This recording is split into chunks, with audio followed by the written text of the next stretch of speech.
Someone make it make sense. Probably a couple.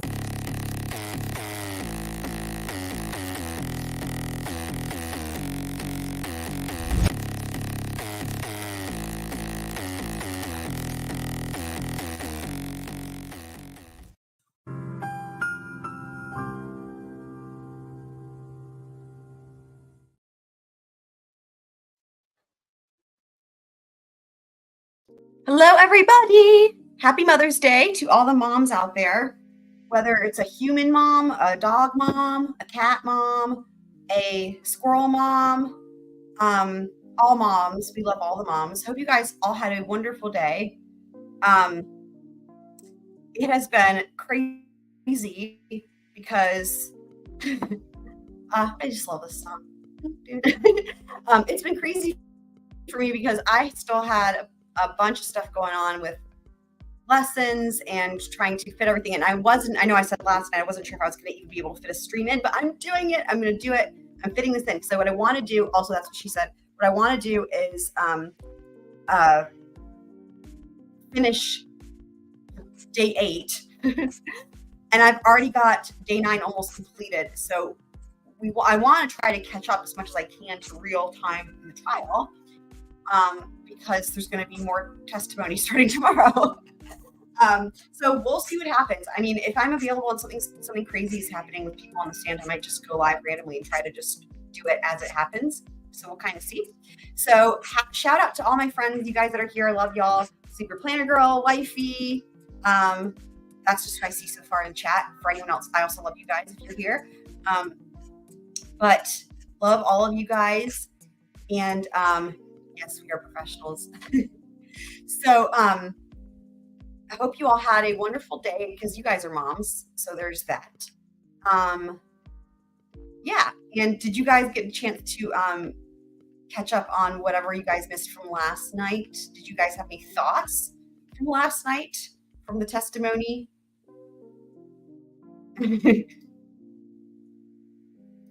Word to you, mother. That's a good one. Very, very appropriate.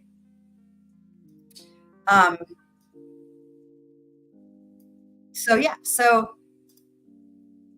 there's been, this trial is so crazy. I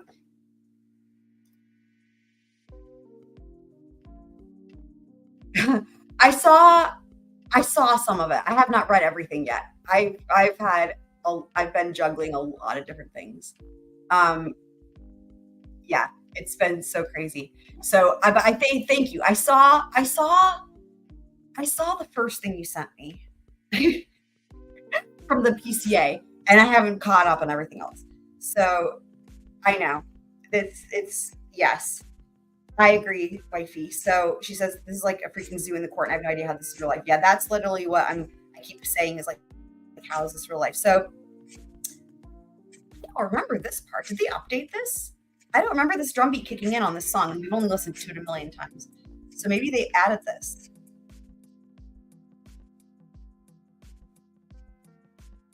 Oh, you were wrong. Super Planning Girl says she's wrong about this. You're wrong. You were wrong in what sense? Like there is a cause and manner listed, or murder, or homicide.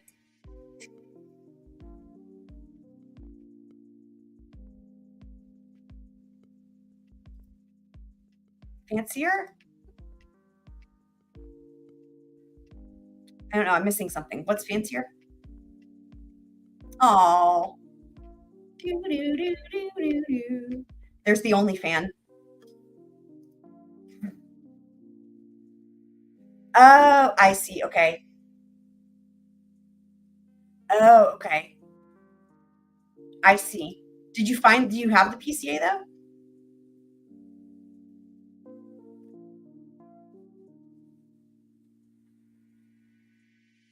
Oh, the song is fancier. Okay, gotcha. Yes, of course, that makes sense.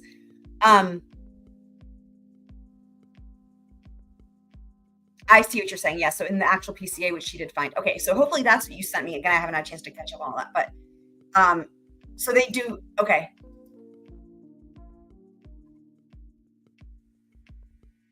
I mean, the thing is like with any other thing, like it's not that difficult. Like cause and manner, is it cause,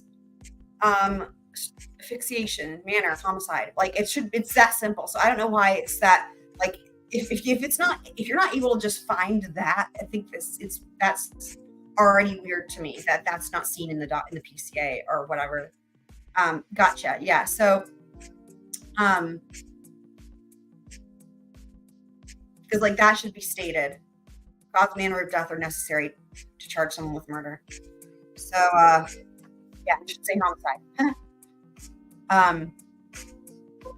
So, yeah, they definitely updated this for sure. Since last night, even I would say, because literally we had this last night and I don't remember some of this. That's crazy. Shout out to StreamYard. Yeah, like they are just I really love what they do. They make it so accessible and easy to stream that you don't have to know anything about it. You don't have to know what you're doing and you can do it. And like, yeah, just I shout out to EDB, not that she'll ever hear this, but because I know that a lot of what they do that is awesome were things that were her ideas, because she's collaborates with them and gives them feedback, and they use her ideas. And I know a lot of the stuff, like there was a time when like you guys know how like super chats or super stickers and stuff like that, or even comments, how you can star things so that you can, what it does is when you use StreamYard, I'll just explain this for y'all. When you use StreamYard, it has a separate category for that. Like it has like the regular chat, and then it has like a thing where you can click on anything that's starred. So it saves them for you in a separate category. And that didn't used to be the case. Like that only happened kind of recently, like maybe, I don't know, a year and a half or so ago. And I remember the stream where Emily was doing I can't remember, it might've been during a trial. And she was literally like, hey, StreamYard, like there's too many people like in the chat. Like if there's a way that we could save these comments or star them, that would be great. And she literally said that on the stream, and they must have been listening to her live because they did it. It was insane. And it was like, by the time the next live stream happened, she was like, by the way, I can now star things and save them. Like, that's just one example, but anyway. So yeah, I couldn't agree more. It is a fact. So yeah. So that's what's so awesome, is that it puts it in a category for you, so you can go back and click on them. So that's, yeah. So StreamYard's a shit. Love it. So, okay, let me go ahead and pull up. Hold on. Let me pause my music. Night driving. So, yes, let's get into the rest of this testimony. All right, here we go. So we're picking where we left off. Where we left off is this. Where we left off, by the way, I added the white in and white out with the squanguin. Let me start it over, so after I explain it, it'll make more sense. White in and white out. So there's it's white because it's snow, and it's a snowanguin. But where we left off yesterday with the testimony, we were still with Chris Albert, and we're actually going to hear the question, the last line of questioning, but he's basically he's being asked about if Karen exhibited any signs of being intoxicated or what have you. And so we're going to hear the end of his testimony on cross, and then then we move on to his wife. Okay, let's get going. So now you guys can see the white in and white out for the snowanguin. Snow squanguin. That's right. That's right. It's a house. That's going to surprise me every time.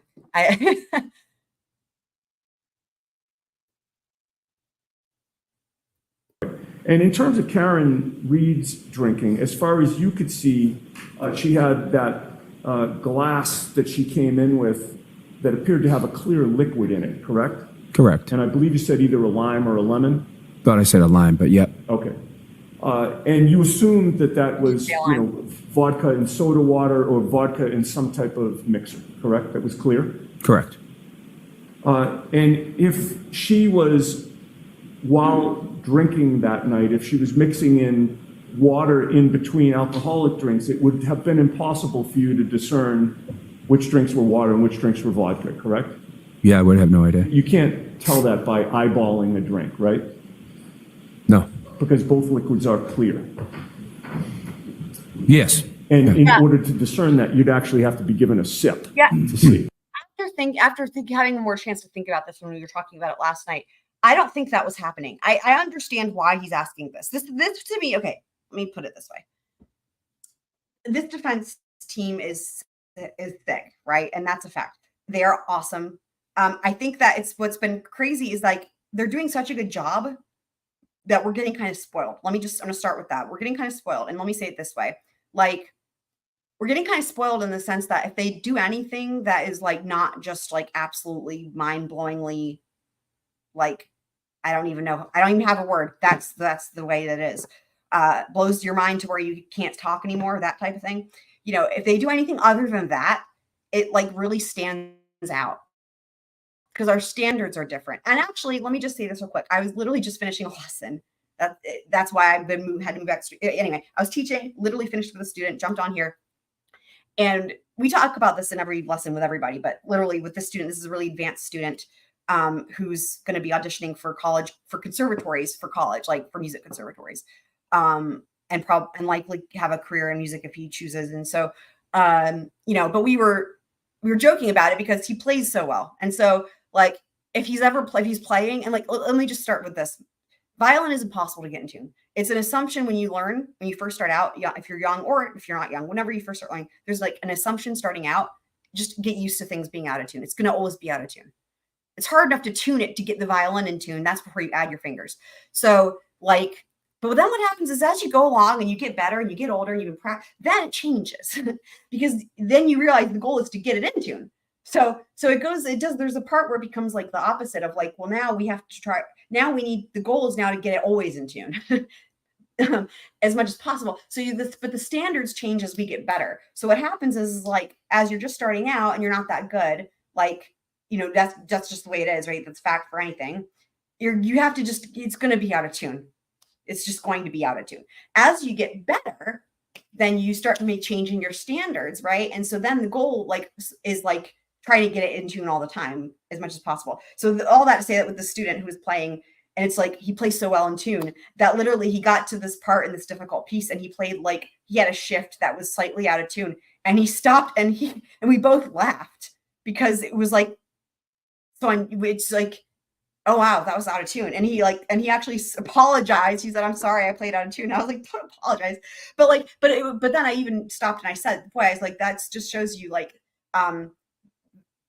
the standard of how your standards change as you improve. Anyway, all that to say, it's just like with this defense team. So I wanted to give that as a preface because here's the thing. They're doing such a good job that they're spoiling us and our standards have changed. Okay. And so our standards have changed. So what happens is when you hear things like the way that they might talk about the sparring at the bar, for example, the spa at the bar, where they're like, are they doing a practice wrestling match, right? And there's some languaging coming up on day 9 with this one defense attorney. It's actually the female. It's the first time we've heard from her. And her way she describes it. And it's like, people are, including me, are like, that's reaching, right? And there's been there's been very few. This water thing, I think, is why I was confused and maybe why other people were confused. I thought or other people discussed, there was talk of her refilling her drink, like getting another cocktail made for her. And I'm realizing that is because of these questions from the defense attorney. And in my mind, this is another example, but one of only 2 I can think of not even a misstep, but just a bit of a reach. And let me explain.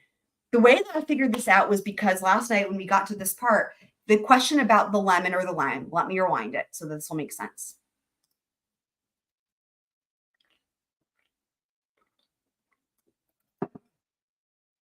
And in terms of Karen Reed's drinking, as far as you could see, she had that glass that she came in with that appeared to have a clear liquid in it, correct? Correct. And I believe you said either a lime or a lemon? Thought I said a lime, but yep. Okay. Right there. So I said this last night at the stream, but like basically now hearing it again, it's just making more sense. Like, because he did say a lime. He did. What's happening there, I hate to say this, but this would come across as shady if maybe there was someone else on the stand and we had a different defendant. So he's doing it really well. Let me explain the strategy here, guys. This attorney knows he said a lime. And in fact, I think we actually have heard other people say a lime. And I'll just, because I love Peter Tragos, he calls it a cucumber, which is just really funny. He's like, I've never had alcohol, guys. I just don't even know. And he calls it a cucumber. It's just so funny. Anyway, so he said lime, but this attorney knows he said lime. And regardless of what it actually was, we don't know. But the point is this attorney knows he said a lime. But in his questioning, he says it a lemon or a lime. Now, let me explain this. This is actually really clever. But again, it's the kind of thing that might piss us off if we had a different person on the stand. So basically, you know how people object when it misstates testimony? We hear this all the time. When they say, and blah, blah, blah, blah, blah, and it's like that, you just misstated their testimony. They didn't say that. And that's like infuriating, right? When they misstate the testimony, because they're hoping no one will notice it and the person on the stand will go along with it. Here's the thing, because usually the people on the stand aren't going to pick up on those subtle changes, but the other attorneys do. That's the thing about it, right? When they change one word here, one word there, to where the person on the stand might not notice it or understand that the word matters, but it does matter. And the attorneys know it matters, and they understand that it can actually affect things greatly. And we've pointed that out on a different stream, how one word matters. Well, probably on more than one stream, but anyway, so essentially, in this case, he did it in a way that came across as innocuous. Do you guys understand what I mean? The way he said it, I know what he was doing there, but the reason it didn't elicit an objection is because he did it in a way that would make it seem like he could have easily have actually mistook it for a lemon or a lime. Does that make sense, guys? This is brilliant on his part, but again, it's so smart that this would piss people off, including myself, if it was like maybe someone on the stand who wasn't being shady, and it was them trying to fuck them up on the stand, right? Like in this, so the context kind of matters. So what he's trying to get him to do is he said, you said she had a lemon or a lime, correct? He was hoping that Chris Albert would say correct, even though that was not his testimony. But if you're not, Chris Albert was paying attention. It was like, no, I thought I said a lime. He's correct. But if this was a different witness, they might have just said, yeah, that's correct, because like they might think to themselves, well, yeah, I said a lime, but he said a lemon or a lime, so what's the difference, right? Here's the difference. If he asked that question and Chris Albert said, yeah, that's correct, then he would say, well, then he could go with the whole lemon thing. And why does it matter? Because if she had brought water from another establishment, what do they always put on water? They put a lemon if it's water. If it's a cocktail, it's going to get a lime. Now, of course, there's exceptions, but generally speaking, that's where he was going with that. That's why he suggested it. And that's why it matters, because if it's a lemon, he can then try to argue she had brought water with her from the other establishment. Does that make sense? Versus a lime is usually going to mean there's something with alcohol. So that's where he was going with that. But it didn't work because he said, no, I thought I said a lime, which he did. But then he goes on to the next part. And you assumed that was, vodka and soda water or vodka in some type of mix. Because the garnish on the glass matters. And if you've ever worked at a restaurant or a bar, you will know what I mean. That like I've worked in like higher level, like finer dining establishments that had a really nice bar, and the garnish would actually be used sometimes even as a signal to other people, like the servers or other bartenders, as to what's in it. It was almost like a code where yeah, people might use it or they might not use it in the drink. But in other words, the garnish might not just be for decoration purposes or to use, but it was sometimes just to signal us when there's different drinks that look the same and might be served in the same glass, but have something different about it or a different ingredient or some change. We would actually use those as code. So if you've worked in a restaurant, you actually know that actually really matters. And the other thing too is this dude would know, because he owns a restaurant. I just thought of that. He owns a restaurant. So that's probably why he actually remembered and specified that it was a lime, which is interesting. It's almost like he was, yeah. So, so that's the way, and sometimes even the way, the type of cut of we would use it with like citrus, depending on if it was a wedge or a slice or a wheel or a, just the skin, or there's all these different types of garnishes. Those would all mean different things. So anyway, but yeah, let's get to this next part of his little question here. Not little, but liquid in it, correct? Correct. And I believe you said either a lime or a lemon. Thought I said a lime, but yep. Okay. And you assumed that was, vodka and soda water or vodka in some type of mixer, correct? That was clear? Correct. And that's the thing too. And that's why I said, yeah, exactly. That's the thing. So this is what's so interesting is there might not have been here's what's the thing. We can't see this in the video. who knows if there was anything on that glass? There could have been nothing, but it's entirely possible that this was something that he added to try to support the fact that she brought alcohol. It's entirely possible. Like, that's the thing. So the fact that he says a lime, I think somebody else says that as well. But again, it's another Albert. So, I don't think that the oh my God, whatever you say, however you pronounce their last name, the lovely couple, I don't think they mentioned a lime or a lemon. I don't think they mentioned a garnish.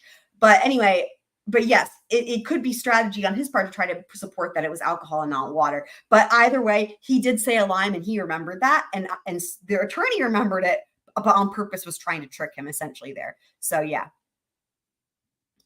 And if she was, Yes, them. while drinking that night, if she was mixing in Exactly. water in between alcoholic drinks, it would have been impossible for you to discern which drinks were water and which drinks were vodka, correct? Yeah, I would have no idea. You can't tell that by eyeballing a drink, right? No. Because What's interesting here, now it would have, I don't know. What's interesting here is that he's not doing what I would expect him to do. Again, being a restaurant owner, and I talked about this a little bit last night, but like, there's so many things that are weird to me about this because there's so many rules. Like, the weird thing here isn't about, can you tell the difference between water and vodka because they're both clear. This attorney, Yannetti, has not worked in a restaurant because he would know that what he's asking is impossible. Like it's not plausible to me. And I was saying, it's not plausible to me that she would be getting this drink refilled because you cannot take a glass. It doesn't matter if it's from the same establishment or not. You cannot take a glass back into the back of house where there's food prep or drink prep once it's been drank out of. It can't happen. It can't be refilled with anything. So what's weird to me, like if this was me on stand, right, and having worked and knowing things about restaurants, worked in a restaurant for him, he owns it. My response to this wouldn't just be, yeah, I wouldn't know. How would I know? It would be, well, that's impossible. That couldn't possibly happen anyway. So it's interesting that he doesn't say that because he should. I don't know. It's weird. It's like he's not actually answering this in the way I would expect him to. But anyway, it's just, yeah. And that is true. That is very true. Now, I thought about this. I thought about this. So there are times when I would be working in a restaurant and people would ask for some type of non-alcoholic beverage and they would ask for it in a certain glass that would come from the bar. But is it common? It's like, no, that is the exception, not the rule. As is ordering a water with a lime. That's an exception, not the rule. It's just so rarely. I mean, literally, like, I waited tables and worked around for years and like through college and stuff. And like, I don't even know, just tons of it. I have tons of experience and I could probably count on both hands. Okay. Let me say 4 hands. Let's say 2, let's say my hands and wifey's hands total. I would say the number of times that someone did either of these things, ask for a water in some sort of bar glass, water served in a martini or a rocks glass, something like that, or a water with lime.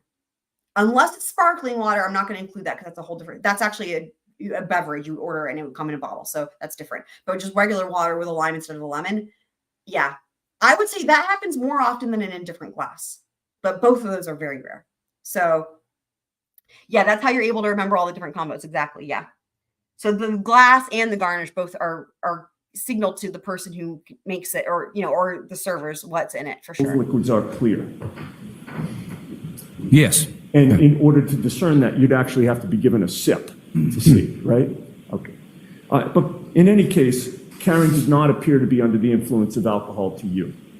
I didn't notice anything. She wasn't stumbling, correct? Nope. She wasn't swaying.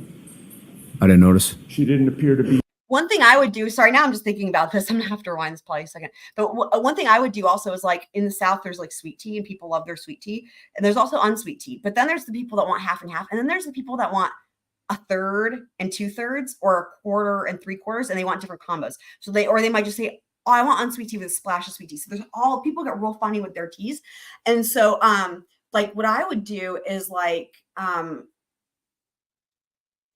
would always let me think. How did I do this? I had a funny thing I did with the lemons that I made up. It was specific. I would let me think.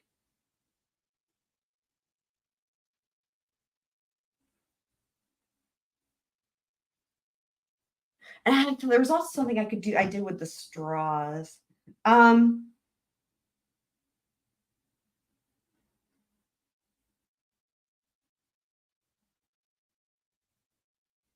So yeah, so like I had a way that I would use the lemon where I would put the lemon on the, or I think what I would do is like I never put lemons on the glasses unless it was to signify something special. So I would have the lemons. That's right. I would have the lemons in on a separate. Actually, what I would do is I would, when people, if you had a large table and it was lunch, so there wasn't maybe much alcohol, maybe they had water and teas.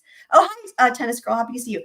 I would like have a little like a little, what do you call it? It's like a little dish that's like this cool shape. And I would arrange all the lemons and I would put them in a little, to make like a sun, I would put them like in a special fancy sun. So they looked decorative. And I would have, depending on how many people, I'd have either one or two of those. So I would just automatically serve the lemons on the side. But then if there was something different about the tea, it was one of those combos, like half and half or whatever the fuck they asked for, I would put the lemon on the glass itself. So I would know which ones. Yeah, there's another term for it though. It's like the thing you put a coffee mug in, like a saucer type thing. And so, but the ones that we had were like the cool shape. They were kind of modern. Yeah, we didn't actually use trays in like the upscale places that I worked. We didn't use trays. We did have drink trays, but we didn't use food. But thank God we didn't use food trays. We did have drink trays, but like I'd have, yeah, it's like the saucer, like you put the mug on. You know what I mean? It was like that, and it was like the perfect shape to where you could do the lemons in a sun, and it looked really cool. But anyway, so a serving boat, you guys. It's a saucer, right? Isn't that what you call it when you put a mug on? A saucer? Yeah, a saucer, right? Saucer. I think that's the word.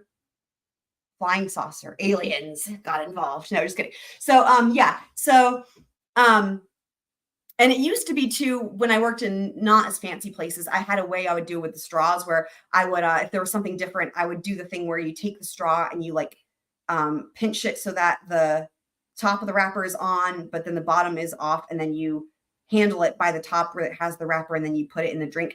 But in the finer places that I worked at, we didn't use straws. Like straws were only given on request. And most people didn't use them. So anyway, okay, freaking UFOs is right for sure. So, all right, let's keep going. It's impossible for you to discern which drinks were water and which drinks were vodka, correct? Yeah, we have no idea. You can't tell that by eyeballing That takes a whole different meaning on now, doesn't it, with what we just talked about? a drink, right? No. Because both liquids are But see, now that's why his answer is weird, because dude, he would know these tricks for over 20 years he's owned a restaurant. clear. Yes. And in order to discern that, you'd actually have to be given a sip to see, right? Okay. But in any my case, mind, I'd be like, Karen does not appear in to my be. mind, I'd be like, hang on, we have to talk about restaurant talk here for a second. Sorry, Mr. Urinetti. You don't know what can of worms you just opened. Do you know what 86 means? Do you know what being in the weeds means? Like there would be a whole other thing happening. The influence of alcohol to you. I didn't notice anything. She wasn't stumbling, correct? Nope. She wasn't swaying. I didn't notice. She didn't appear to be unbalanced, correct? I didn't notice anything. She wasn't slurring her words. Nope. She wasn't talking gibberish, correct? No. She was engaging in normal conversation and she appeared to be under control. Yeah. And would you agree with me that she also appeared to be affectionate with John O'Keefe? I wasn't really watching their interactions too much, to be honest. But in any case, you never saw any arguing between the two of them. I wasn't really paying attention to their Okay. And you interactions. You didn't perceive any tension between them, correct? I didn't notice anything irregular. Okay. And from your observations of Karen Reed that night, and you were there probably over 2 hours, were you not? Total? About that, yeah. Yeah. From your observations of Karen that night, you would have had no problem with her driving a car, correct? I wouldn't even have thought about it. That is a great answer for the defense. I know I said this last night. This is where I actually ended the stream last night, because I was like, that's a great answer for the defense. That means a lot, especially coming from someone who, you know, again, is someone who drinks and someone who, you know, parties, I guess, if you want to call it that, and also someone who has a law enforcement family. And the fact that you wouldn't have even thought twice about getting in a car with her is big. Okay. Now, would you agree with me that of the group that you had met out, that you were the last person to leave the waterfall on January 29th of 2022? I believe so. Now, you previously, well, you testified on direct examination today, I believe, that you thought you got home between 12:05 and 12:10 a.m. on January 29th, correct? It's what I remember. If I suggested to you that you didn't even leave the bar until 12:13 a.m., would you quarrel with that? I like that. I like how he phrases that with "would you quarrel with that." I actually really love that. You don't hear that. That's not a common way to ask these questions that we hear, but I actually really like that. I don't know. Let me try to think out if I can articulate why I really enjoy that as a question. Because we always hear them say, "Would you agree with blah blah?" But I actually like the "would you quarrel with that," because it actually puts them in a place of where they have to choose if they want to come across as antagonistic or not, maybe that's the word, or come across as what's the right word, confrontational, maybe. Like it puts it in a different light, because it's easier to say would you agree with blah and then say no, I wouldn't agree with that, but it's like would you quarrel with that. It's like now it's putting the onus on them that they're choosing to quarrel, but it doesn't come across as mean or aggressive. But also I just like that it's different, if that makes sense. Would I quarrel with it? Yes. See, he's confused because I haven't heard that before. That's funny. No, I guess not. I mean, See, it makes it a lot harder to answer that in a way that you say, yeah, I quarrel with it. You know what I mean? And is your memory That's exhausted as to the precise time that you left the bar? is it exhausted? Right. In other words, do you not remember the precise time that you left the bar that early morning? It's over 2 years ago. I don't know the precise time. Right. That's why I said between 12:05 and 12:10. That answers my question. Thank you. Could we have Exhibit 50? Well, with the court's permission, can I publish Exhibit 53? It's a short clip from the waterfall. Sure. Don't go chasing waterfalls. Just do the causing and bars that you're used to. If we could pause it for a second, please. Ms. Rowley, you would agree with me this was clearly the end of the night? Sure. The lights are all on at this point. Yes. The bar appears to have we largely... can also Nelly Furtado. Turn off the lights. I don't know the words. I don't think anyone knows those words. It's just the turn off the lights. Everything in this magical world is quiet, it seems. Whatever it is. Anyway, turn off the lights. We've got a lot of songs here. We got Waterfall. We got Closing Time. We got Turn Off the Lights. I think there was another one too. I can't remember. Oh, wifey, she's so cute. She says, I don't like videos like this because it makes me think there's going to be scary crime. I know. You know what, though? If this is any of any comfort to you, we still don't know what time he died because the prosecution hasn't offered us anything. It could be any time between leaving the bar and when he's found, which is like, 6 a.m. So he could still have another 5.5-ish hours, just if that helps. It's also supposed to be, I'm meaning that also as a dig to the prosecution, obviously. Emptied out. To tell us that, like yes. what? Okay, continue, please. Twilight Zone.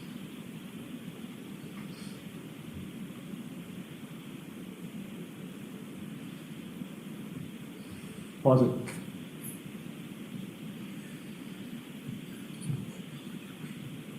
There we go. My co-counsel is much better at this than I am.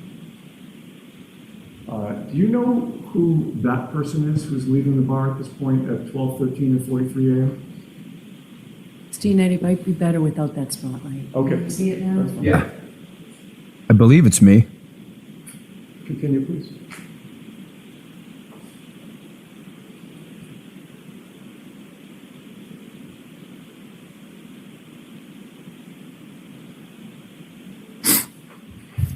Okay. You can take that off the screen.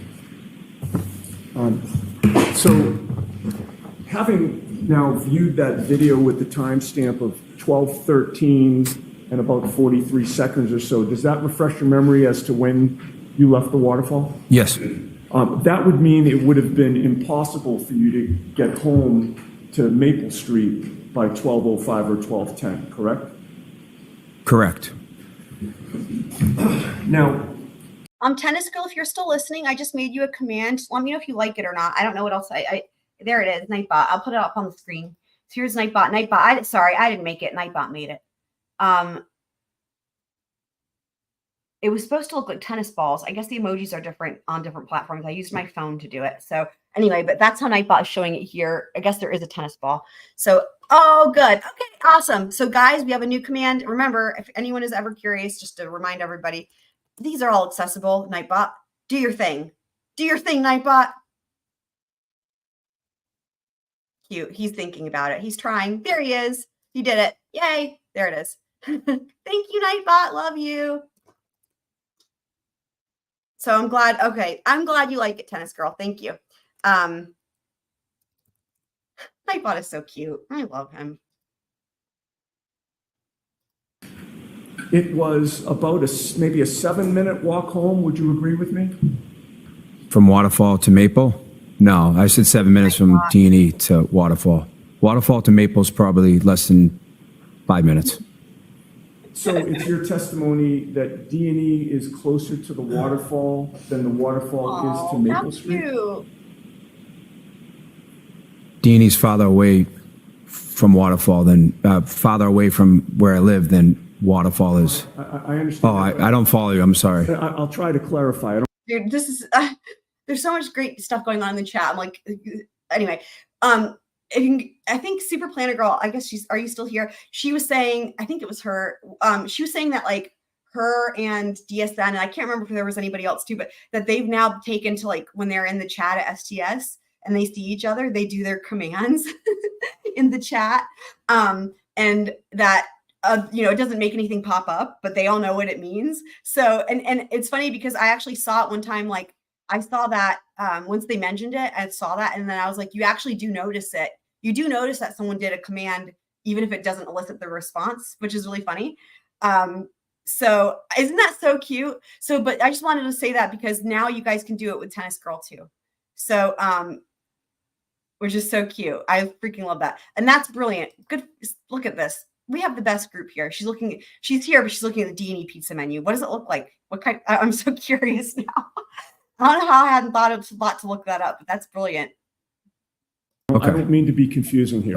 It's fine. Yeah, so I need to rewind this. I'm not asking about he doesn't ask a confusing question. I love this. He doesn't ask a confusing question, but then Chris gets really confused. 5 minutes. So it's your testimony that D&E is closer to the waterfall than the waterfall is to Maple Street? D&E's farther away from Waterfall than farther away from where I live than Waterfall is. Oh my God. I understand. Oh, I don't follow you. I'm sorry. I'll try to clarify. I don't mean to be confusing here. It's fine. I'm not asking about the distance between D&E and your home. I'm trying to compare or ask you to compare the distance between D&E and the waterfall and then the waterfall and your home. Do you see the difference? I think so. Would you agree with me hell, man? that your home is farther from the waterfall than D&E Pizza is from the waterfall? Yeah, it's funny you should mention that, Super Planner Girl, because I remember when EDB was doing this, trial was happening live, she actually said to people, she was like, I know that none of the law nerds would do this, but for anyone who's watching, if you're new to this community, she was like, do not go and write 1-star reviews for any of these establishments. And she was like, we don't do that here, which is awesome. That's what part of why I love her. But I'm not surprised that people have done that, which sucks. It's just not the right way to go about it. But yeah, it doesn't surprise me. So it's not a full bar. Okay. Well, then you know what? That he wouldn't. Yeah. So, but if you want to also look up for CF McCarthy's, because that's where they came from. That's actually would be good to know, because like that's where the glass would have come from, is CF McCarthy's. That's the stolen glass restaurant. So, I'm so glad for you. I mean, I feel like people. I don't know how anyone couldn't love her. I think she's just so fucking awesome, and like, yeah. So, wifey says, "Damn, I'm sorry that people go real life. That's highly looked down upon in true crime, but apparently true crime doesn't do true." Yeah, exactly. That's the thing. I mean, really, I don't know. I feel like there's definitely a split there where like, there's definitely people where there's a lot of vitriol and a lot of like, like what we see in other places where people are just, all they talk about is that this trial is divisive and that's it. and they're not seeing things for what it is. And as we've discussed, the LawTube community is not really like that at all with this. It's just a completely different attitude. And so I think that I don't know if it's just because there's a lot of strong emotions when it comes to true crime. I don't know where it comes from, but for some reason it seems to that anything that's controversial or could be bullying or I mean, I just realized this the other day for anyone who I don't think I actually said this on the stream, but I know I texted wifey. I just realized something. Lawyer, doesn't have mods, no mods. And he's covering the Karen Reed trial every day. There's no mods. That should say something right there. He has no mods. So I don't know. It's interesting, right? When you think about that. And he does like his subs are skyrocketing. I mean, you think he's close to 400K or something. So that should tell people something. So yeah, I mean, but yeah, I don't know how people couldn't love Emily. I mean, she's one of those people who is so what's the right way to put it? She's an inspiration for like how to be a great role model for everybody in the sense that there's no judgment from her and she's so open-minded and just so she has the right way to say things sometimes even when it's things that would be difficult to say in a way that wouldn't offend somebody. I don't know. I just every time I watch her, I hear something like that where of course there's a million reasons to be impressed by her, but one of many is that I hear her say something where I'm like, wow, there would have been a way to say this that could have been would have been received differently. And she says it in such a way that is like, I don't know. I'll have to just wait for an example I can show you guys, but it's very impressive. So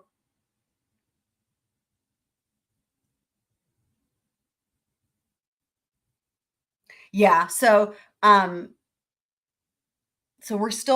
you looking for CF McCarthy Super Planner Girl? Wine, beer, and tons of cocktails at waterfalls. Okay. Do they have Hendrix gin? It probably doesn't say online, but anyway. Or like, what's their single malt Scotch selection? I'm just kidding. But yeah, I am curious. So CF McCarthy's, I wonder, because CF McCarthy's being right beside D&E, it would make sense that they might have a different alcoholic beverage selection, being that D&E only has the beer. It's more like a greasy thing. Okay, cool. Yeah. So, yeah, but EDB is amazing. And I mean, I've said it before. I said, like, when it comes to like a live trial as it's happening, she's, what's so great is like, because of the fact that she, retired from her being the DA in LA to like do YouTube full time, she is able to stay there with you the whole trial versus like the other law tubers that I happen to love. They're all still attorneys, which is awesome. But because of that, it's just for obvious reasons, they're doing recaps like I'm doing, So, I mean, if you're going to watch a live, like in my mind, if you're going to watch a live trial as it's happening, which you should always do, and it's a trial that EDB is covering, that's the way to listen to it, in my opinion. Yay, I'm glad you're here. Yay, DSN's here, everybody. Just for fun. There's a chicken. And also, we haven't done this in a hot minute.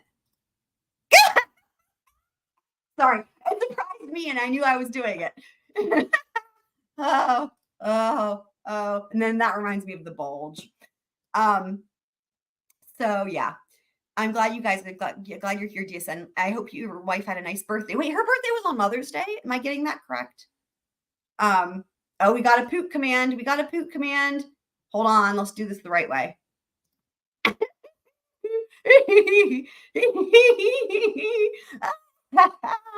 had so much fun picking out the right style for those hearts. You guys have no idea. I was like, this is just my favorite thing.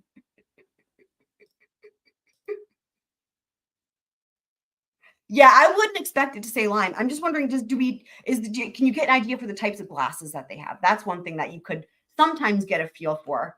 Like if they have martinis, then you can imagine they've got martini glasses, or sometimes things will say served in a rocks glass or served in a, whatever. So yeah. I don't follow you. I'm sorry. Okay. It was Mother's Day. So I hope you had a great let's take it birthday. step by I step. don't know her name, but shout out to D&E Pizza to the Waterfall. Are they on the same street? Yes. How many establishments, if you know, are You know what this is like? I don't know if any of you guys watch The Office, but there's an episode of The Office where it's highly relevant. Don't worry. There's an episode of The Office where this is called The Surplus, and what happens in this episode is I think it's from season 4. You know, they have their yearly budget, and so what happened is the office didn't spend all of their budget, and so what happens is because there's a surplus, Oscar, who's in charge of accounting at the office, is trying to explain to Michael Scott that they need to spend the money. Like they've got, I don't remember, I think it might be $10,000 left or whatever in the budget, 20,000, however much it is. I'll say it's 20,000, and they need to spend it, and they need to spend it ASAP before the deadline, before they go and review all the information or whatever.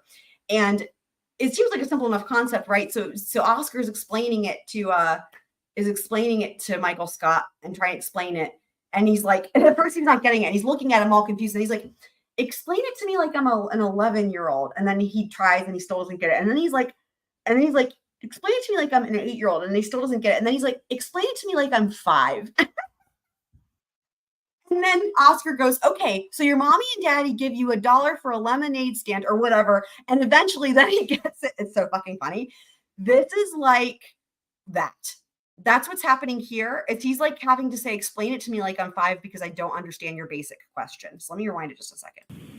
From Waterfall to Maple? No, I said 7 minutes from D&E to Waterfall. Waterfall to Maple is probably less than 5 minutes. So it's your testimony that D&E is closer to the waterfall than the waterfall is to Maple Street?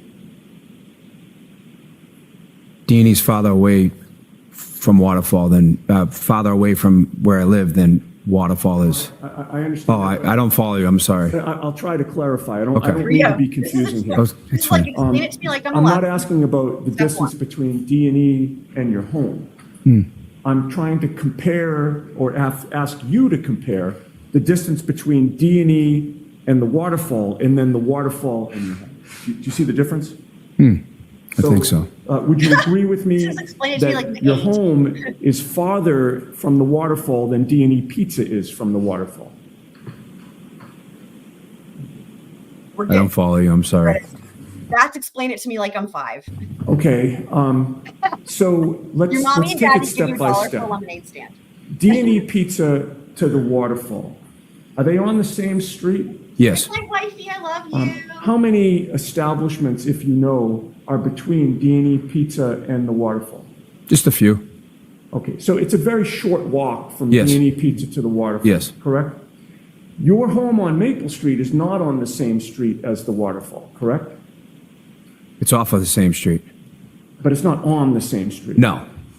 And your that home sounds on really Maple good. Street is farther from the waterfall than D&E Pizza is to the waterfall. Is it Correct. not? Correct. Now he's Okay. getting it. It only took me 30 I didn't minutes. understand it earlier. No, I Apologies. know, and I'm trying to work through this because I'm not trying to trick you here. I just want to get the answer.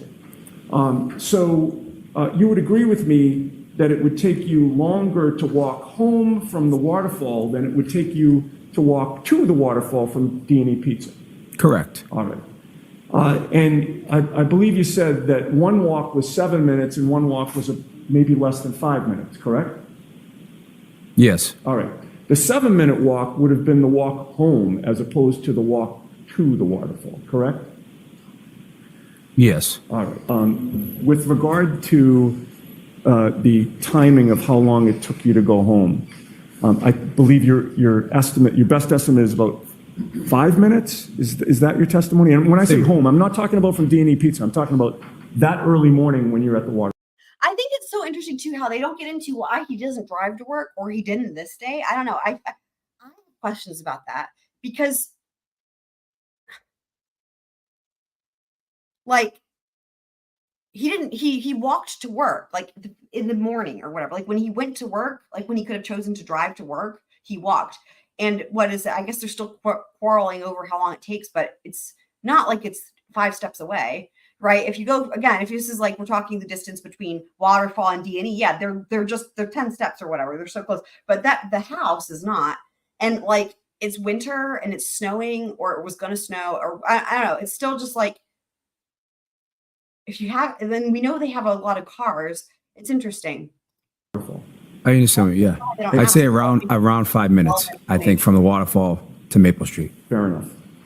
So now, if you're leaving the bar at like close to, 12, 14, Oh, yeah. as Let me see if I indicated can on the do that. Hold video, on. you're getting home somewhere around 12:19, 12:20, correct? Roughly, yeah. And what were you Oh, wearing wow. that night? Blue jeans, sneakers. Super Planner Girl, you get the prize. That picture is really helpful. That's well done finding that, because you know what? That's a bunch of different glasses. I guess actually the rocks glasses are all the same, aren't they? Huh. So, but they got a number of different kind of martini glasses. Then you got a tulip. Then you've got a oh, what's that one called? The margarita. That's that might just be another tulip, but there are ones, some of them are different sizes.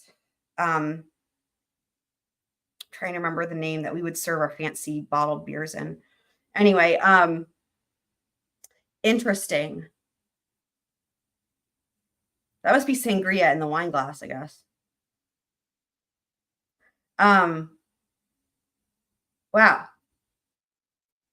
But you know what's funny is the way that I believe he describes her glass, or it might be Brian Albert, one of the Albert men. It might have been him already, but I think it's him. He describes it as a cylinder, which is weird. Oh, so what's that piece of glass? Oh, I see what you're. Okay, I don't know. So yeah, so those are very specific, because those are like those are like the fancy glasses that are like heavy bottomed, which makes sense because but they also have that design. But he described it as a cylinder, and which I remember thinking that description was weird the first time I heard it. Like when the trial was happening live, and he described her glass as a cylinder. I was like, who describes a glass as a cylinder? That just doesn't sound like this sounds weird to me. So I don't know, but yeah, it is interesting. Well done finding that. I think in a sweatshirt. Okay. And it had started to snow by that point. A little bit. So the ground was a little bit either slushy or wet. Not slushy, but could have been wet. Could have been wet. And the snow had not yet started to accumulate, or had it? It didn't start. No. All right. So you're walking home, but it was cold, correct? Correct. And would you agree that in the best case scenario, you might have had a little bit more clothing on for that cold walk home? I think I had a sweatshirt on. Right, but you could have used something else, right? Oh, probably. In light of the weather? Probably. All right, because you testified that by the time you got home, you were pretty cold, right? Correct. You hadn't, if it had been about a 5-minute walk, that was enough time for you to walk in almost shivering, correct? Sure. And that's the other thing, because, okay, guys, what's weird here? I keep thinking this. So he walked to work and he didn't bring a coat, knowing he was going to walk to work and then walk home. Not to mention his wife brought him a change of clothes, right? He says, I am really fucking confused. Like, why? Something's fishy. Sorry, something's fishy here. It's fishy that he didn't drive. Now, in my mind, the only thing that we could maybe explain not bringing a coat is if you do drive and you're like, well, I'm never going to have to be like out of the car for very long, whatever, but still. But then let's say you walk, I don't know how you would walk to work. Again, it's not that close, and not bring a coat. But let's say that you forget your coat. Then why didn't you have your wife who brings you a change of clothes bring you a coat when now they knew it was going to blizzard. Now you're there working late and you're going to go out after, and you're going to have to walk back. Why? I don't know. It's just something's missing here for me on that. And given that there was precipitation, that the snow had started, the sweatshirt would absorb the moisture as opposed to repel it, correct? Sure. And so you were wet as well when you walked in, right? Sure. And by that point in time, you were tired, correct? I don't remember if I was tired, but Okay. I don't remember if I was tired at that point. Okay. You had worked all day Correct. till late in the day, actually into the evening, correct? Correct. Taking pizzas in and out of a hot oven, Correct. as well as other food that you serve as well, correct? Yep. And Which according you're to now is like greasy burgers and shit. And DSN, you're getting to the heart of the matter, which is we still don't have any idea what fucking happens. I mean, we do know things, some things, but there's still so much missing. Like in my mind, I'm like, I see this and I think to myself, this just again reminds me of how little the prosecution has done to give us any information, because I'm like, wow, I still don't feel like I know anything. Like what I mean is like, the order of when people arrive at the house is still kind of unclear to me. Like I'm thinking, because Karen and John leave first. I still don't even remember if we've got a clear idea of what time she drops them off. Maybe we do. Does anybody remember if we know for sure? Do we know? Okay. Do we know for sure what time she drops them off? Is that something we know? That I feel like that might have been said in the trial, but I don't know. I guess we don't, because again, what we know that the prosecution still has not given any type of even a range of when they think he died. But we know that we do know that Higgins gets there first. So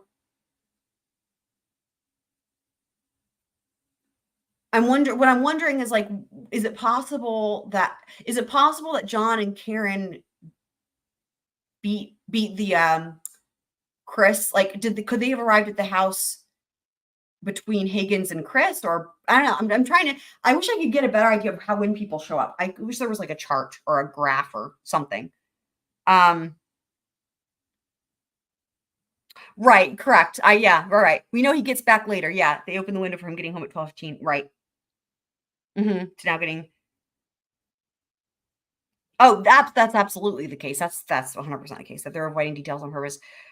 She dropped him off before 12:30. Okay. So then my question, there's a reason I had that question, right? Because in my mind, I'm like, there's something funny here. So yeah, she dropped him off before 12:30.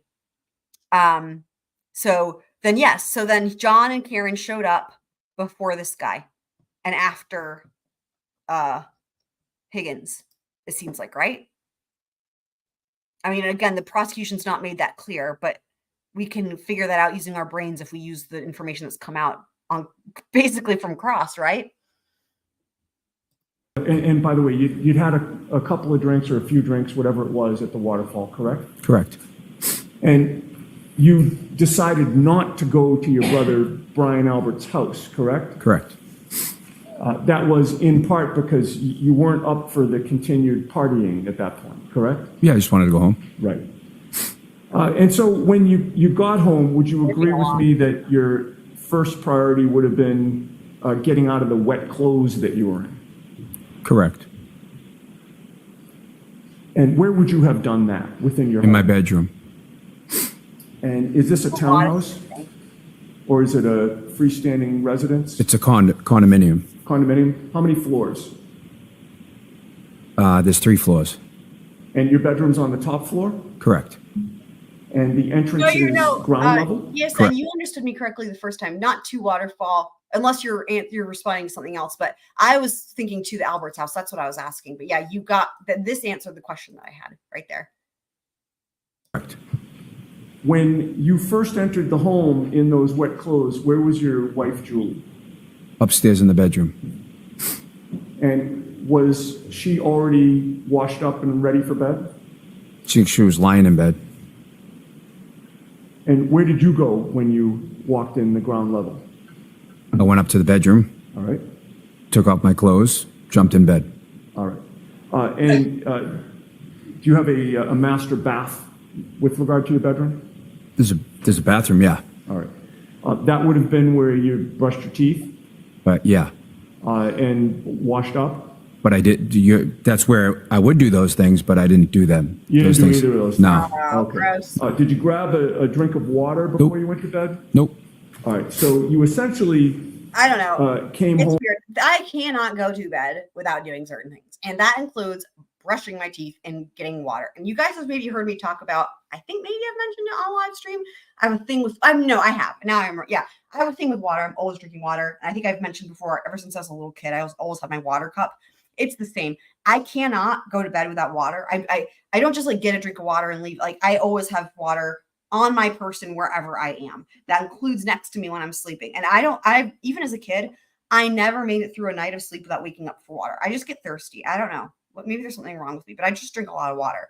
So I couldn't do that. And I think we agreed it was around 12:20 or so, give or take a minute. Roughly. And you made a beeline for your bedroom. Correct. Did you fall asleep shortly thereafter? Soon after, Within 5 minutes or so? 10 minutes? I started to doze off. The way, I don't know that was a good pause. The way they break down this timeline, does this remind you guys of anything from the good old days? Does his questioning, does the way the story goes with when did you leave here and how long would it take you to change and when did you do this and that? Does this remind you of anything? Because it certainly reminds me a whole lot of Creighton Waters with Alec on the stand trying to talk about getting ready to go to Alameda after dinner before going to the, that whole chicken business window. This reminds me so much of that, which of course is a good thing to me. Exactly. I don't know exactly how soon after I fell asleep. Yeah. All right. Sometime within 5 or 10 minutes, would you say? I would say more like within 15 minutes. 15 minutes, okay. So with regard to getting home, and we'll call it 12:19, because I think that's more consistent with what you said, and understanding that it's just an estimate. If you're walking in the door at 12:19, it takes you maybe a minute to get upstairs? About a minute. You kicked off your sneakers downstairs, I imagine? Maybe. I don't remember. That was a long time ago. Okay, and then you walked up 2 flights of stairs, right? Probably ran up the stairs because I was cold. Okay, all right. So you're getting up there around 12:20 or so, Getting his correct? exercise in. Roughly, yeah. And you believe that I you still don't dozed understand off why he walked to about work 15 minutes later, early which in the would have made morning. it about 12:35. and drink Coke. Somewhere around there. Confused. Now, when you came home, you would agree with me that your son, Colin Albert, was not home, correct? Not when I first got home.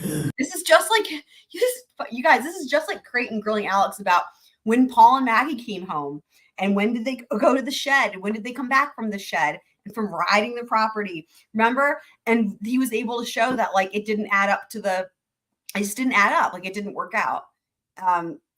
Just like with so many other things. This is crazy. And in fact, I think your testimony was that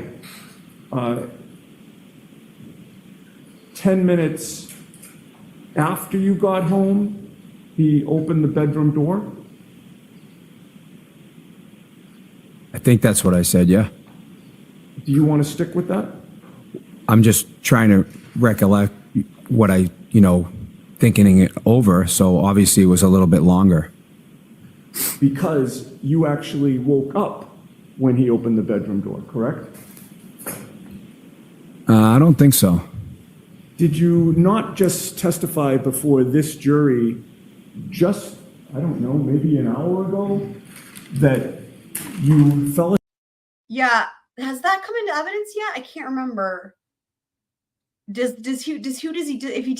would imagine if he asks Brian for the address, it's like that the way that would come in as evidence is it would come in with whoever he texts asking for the address, when that person's texted, that's how they can get that text message in. So I don't remember. Yeah, and exactly. I was literally just going to say he left the waterfall at 12:13. So there's just no way. There's no way that he beat them. Wait, hold on. He didn't go over to the Alberts. What am I thinking? I'm getting all my things confused. He didn't go. Right. He didn't go to the Alberts house. So he texted Jen McCabe. Okay. But still, he left. When he left,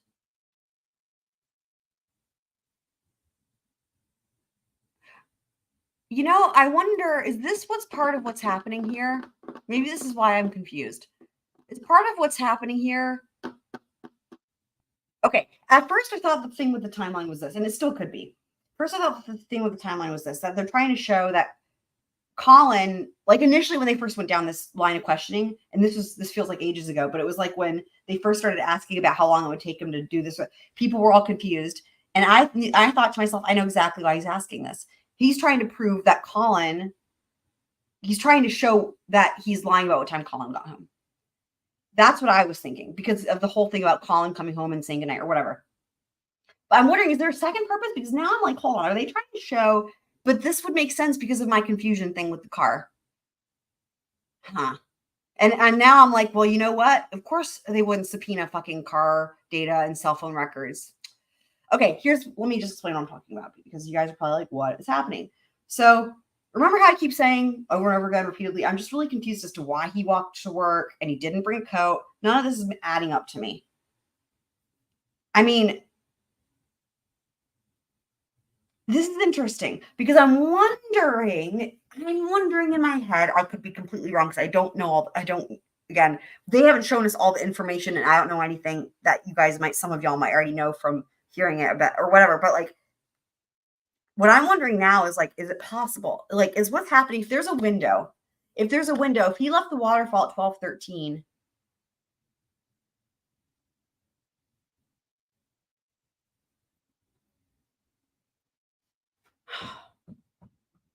I don't know. I'm just wondering, is there time unaccounted for? Is that part of this? Is there part of this whole thing that there's time unaccounted for in this window? I know that I think the Colin thing is still that was the primary reason and that I can think, but right, he didn't go to the 34 Fairview. Right. Well, that he said. Now this is where I'm going with this. And the reason this wouldn't have even occurred to me, except I keep saying something's off about the whole thing with walking and not having a coat. Why is he walking? And why is he making a big deal about his wife on direct, right? Remember, the questioning gives us the answers on direct. They go into all this stuff. And I'm like, why are they talking about that his wife brings him a change of clothes? I think all this is trying to, perhaps, maybe this is just speculation, wild speculation on my part, but could it be trying to support this idea that he walked and didn't drive? And so that's why he needed someone to bring, I don't know. Because maybe that's part of it. Because maybe he did drive. Because maybe there's time. Maybe there's a window, right? And maybe the only way we think he didn't go to the house is because he said so. I don't know. Wouldn't that be interesting if he did actually drive after all and he leaves at 12:13 and maybe he did drive and go to the house, right? And then maybe he comes home and then he lies about it to try to explain the timing and makes this whole story up about walking. I don't know. Wild speculation. I wish I didn't have to ask these questions because I wish I had more information. But again, that's not the case in this trial because of Lolly. Sleep. Or and that your son Colin opened the bedroom door and I mean, they didn't do any of their job to say goodnight. We should have information. Yeah, I guess that's what I said. Okay. And when you testified to that on direct examination, that was when Mr. Lally was asking you questions, correct? Correct. And you knew that you were under oath at that time, correct? Correct. And you were trying to be as accurate as possible, correct? Trying to be, correct. All right. So in terms of the timing of this, right. Assuming that he opened the bedroom door after you already fell asleep, if you're getting home upstairs to your bedroom around 12:20, and that's what I was thinking at the time when this was initially happening live at the time. That's what I was picking up on. I was picking up on the window for Colin. I picked up on that. But now I'm like in my mind, I'm like, hold on, do I need to go back and try to rethink this? Where are they trying to also create a window for Chris to have shown up at some point? I could be completely wrong, but I'm just wondering, is that a part of it at all? Or is that not, was there something that already came into trial that confirms what time, okay. Do we have any way of confirming what time he came home apart from his own testimony? Because we know they didn't because the only other witnesses would be, guess who? His wife and Colin, right? I guess. And they didn't do shit in terms of verifying any information, clearly.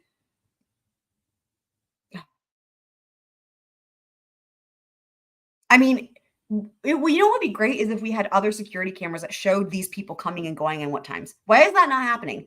There's a question. All the neighbors probably had hold on. What about Ring cameras? I'm really confused because wouldn't they all have fucking cameras? or even just the businesses, just to show when people are fucking leaving. And is he walking? Is he driving? Yeah, I just, takes you 15 minutes to go to bed, and that's around 12:35. Then sometime after you're asleep, after 12:35, that's I mean, I when guess we know at least Colin one of the opens neighbors is bedroom law door, enforcement, so I'm correct? sure that's why they didn't get his. I don't remember exactly. Well, it's difficult for you to remember how long you'd been asleep for And I guess when there would have been Colin no opened the motivation bedroom either door, to know. correct? So, yeah. Correct. You don't know if it was 5 minutes, 10 minutes, or longer, correct? I don't know exactly. Right. But it was some time after you fell asleep.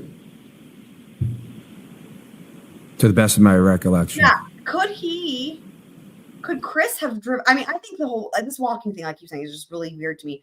And I'm wondering, could he have maybe the whole thing's bullshit, right? He drove after all, and they didn't investigate any of this shit. But what if, or maybe is it possible he went and picked Colin up from the place wherever Colin was at a friend's house or whatever, I guess? Or did he go and pick Colin up from 34 Fairview? But I'm wondering, is it possible he picked Colin up from wherever Colin was at a friend's and brought Colin over? They both went over there, or did he pick Colin up from 34 Fairview? Maybe that's the more likely situation. I know, we need to fucking hear from Colin. We need to hear from a lot of people still. It's crazy. Now, with regard to your son Colin, he obviously lived in the same neighborhood as John O'Keefe, because that's where your family lives, correct? Correct. And back in 2022, Colin Albert was 17 years old. Correct. Part of the year. Okay, so And he's you knew not- that, like most teenagers, Colin drank alcohol with his buddies, correct? Correct. Can you explain for the jury who or what is Nebercracker? Okay, so first of all, let me pause real quick. It's too bad Kit Smith isn't here because she and I had she was saying some things last night, and I can't remember who else was still there in the chat, but like we were talking about this because she said what stood out to her, and I thought this was really interesting. The way that they try we were talking about the age, right? And that Colin he was underage or whatever. And I was thinking about how it's crazy because they just openly talk about how he's drinking and like it's not even a thing. Like they don't even acknowledge the fact that he's underage. But what she said stood out to her was actually how how he says part of the year as if trying to like distance from the age, and she actually took it to mean as if they are concerned about him being charged as an adult for a crime or something, which was a really interesting and astute observation. What is Nebercracker? Yes, Like the character? that's what I'm asking. It's a character in a cartoon called absolutely. Monster House. Okay, here he is. I found him online. It wasn't easy because everyone thought he said Nevercracker. It's Nebercracker. So that's the character. And would you agree with me that Nebercracker in the movie Monster House was this kind of old curmudgeon who didn't want anybody on his lawn, correct? The character, yes. He was the get off my lawn guy, correct? In the movie, yeah. Crazy because he actually is really What was not portrayed in a nice. your nickname and your wife Julie's nickname for John O'Keefe? Like I can Mr. see Nebercracker. this. Okay, All right. let me say this. This seemed like a crazy thing, right? But when you see this picture, let me go back to it. You understand, and honestly, that is the most flattering picture I could find. The others were way worse, but they just were like weird shapes or sizes to where it wasn't going to work to put it up on in the video. But this was actually the most flattering one. He is not portrayed in a nice manner at all. Oh, interesting. And would you agree with me that Nebercracker in the movie Monster House was this kind of old curmudgeon who didn't want anybody on his lawn, correct? The character, yes. I think it's He like was you know the what get I off- think? Here's my guess after seeing. I think it was a passive aggressive thing. Like it was a thing where they knew they could like pretend like it's a joke and like it would be funny, but like at the same time, it's also meant as a dig. I think it's both. Yeah, exactly. I think it's like a passive aggressive thing. Is like, yeah, it's a joke, but like they're really actually, you know, off my lawn guy, Trying correct? to, whatever. In the movie, yeah. What was your nickname Happy and to your wife see you. Julie's Glad you're here, nickname Iowa. for John O'Keefe? Say hi to all Mr. the Nevercracker. All right. Yeah. And Yeah, I agree. your wife Julie actually had John O'Keefe plugged into his contacts as Nevercracker, correct? Correct.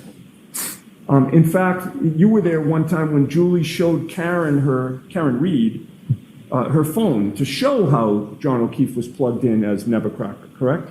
I believe so. And this whole nickname started because of a conflict that Colin Albert had with John O'Keefe. Not correct. John O'Keefe complained to you about things that Colin was doing. Not correct. He would tell you that Colin used to throw beer cans or beer bottles in his bushes, correct? Objection, Your Honor. So you can answer that. What's your answer to that? That is not correct. John O'Keefe told you that Colin used to flip him off, correct? Not correct. And say F you to him. Never. Colin used to cut through his yard. Nope, that was Dylan. You knew that John didn't like people cutting through his yard, correct? No, I don't know that to be true. Okay. Yeah, So is it your testimony? See, that is where there's a cognitive dissonance there. That's fine. If he wants to say it's the other son, I don't know. There's no way for us to know at this point which son did what with the lawn. However, that answer is complete and utter bullshit because there's no way that you can have, I mean, this is what he's going to say, but it just pisses me off because it's like, how can you say that? Because how would you even have a joke about it? Whether it's to be funny or to be mean or to pretend like you're being funny when you're actually being mean, whatever it is, it wouldn't make any sense if what Yannetti just asked him wasn't true. This is awful. It's horrifying. It's like, oh my God, that, stop lying. John O'Keefe invited kids to cut through his lawn all the time? I don't understand. Is that a question? It was a question. I guess let me withdraw that and ask this. If John O'Keefe is Nevercracker, This is the question he needs. He didn't need that other question. and he's the get off your Better. lawn guy, This is the better are question. you denying that he doesn't like people cutting through his lawn? Do you want me to, can I explain? I just asked for an answer to my question. Mr. Lally will get up after I'm done, and I'm sure you can explain whatever you want. So no, he's not a, You know what's no. really funny is he doesn't, you know how sometimes we hear this and they're like, Mr. So-and-so, like they're explaining to them you'll have a chance on redirect. And usually what they'll say is like, yeah, so-and-so is going to be, you'll have a chance on redirect to explain, for example, or you'll have a chance on redirect to blah, blah, here. But he's like, he doesn't finish the sentence because he's like, yeah, Mr. Lawley's going to get up on here and, but that's it, which is really accurate, right? Because Lawley's going to get up there, but nothing's going to happen. So let me rewind that again, because that's really fucking funny. Explain whatever you want. So no, he's not a, no. All right. An answer to my question. Mr. Lally will get up after I'm done, and I'm sure you can explain whatever you want. So no, he's not a, no. All right.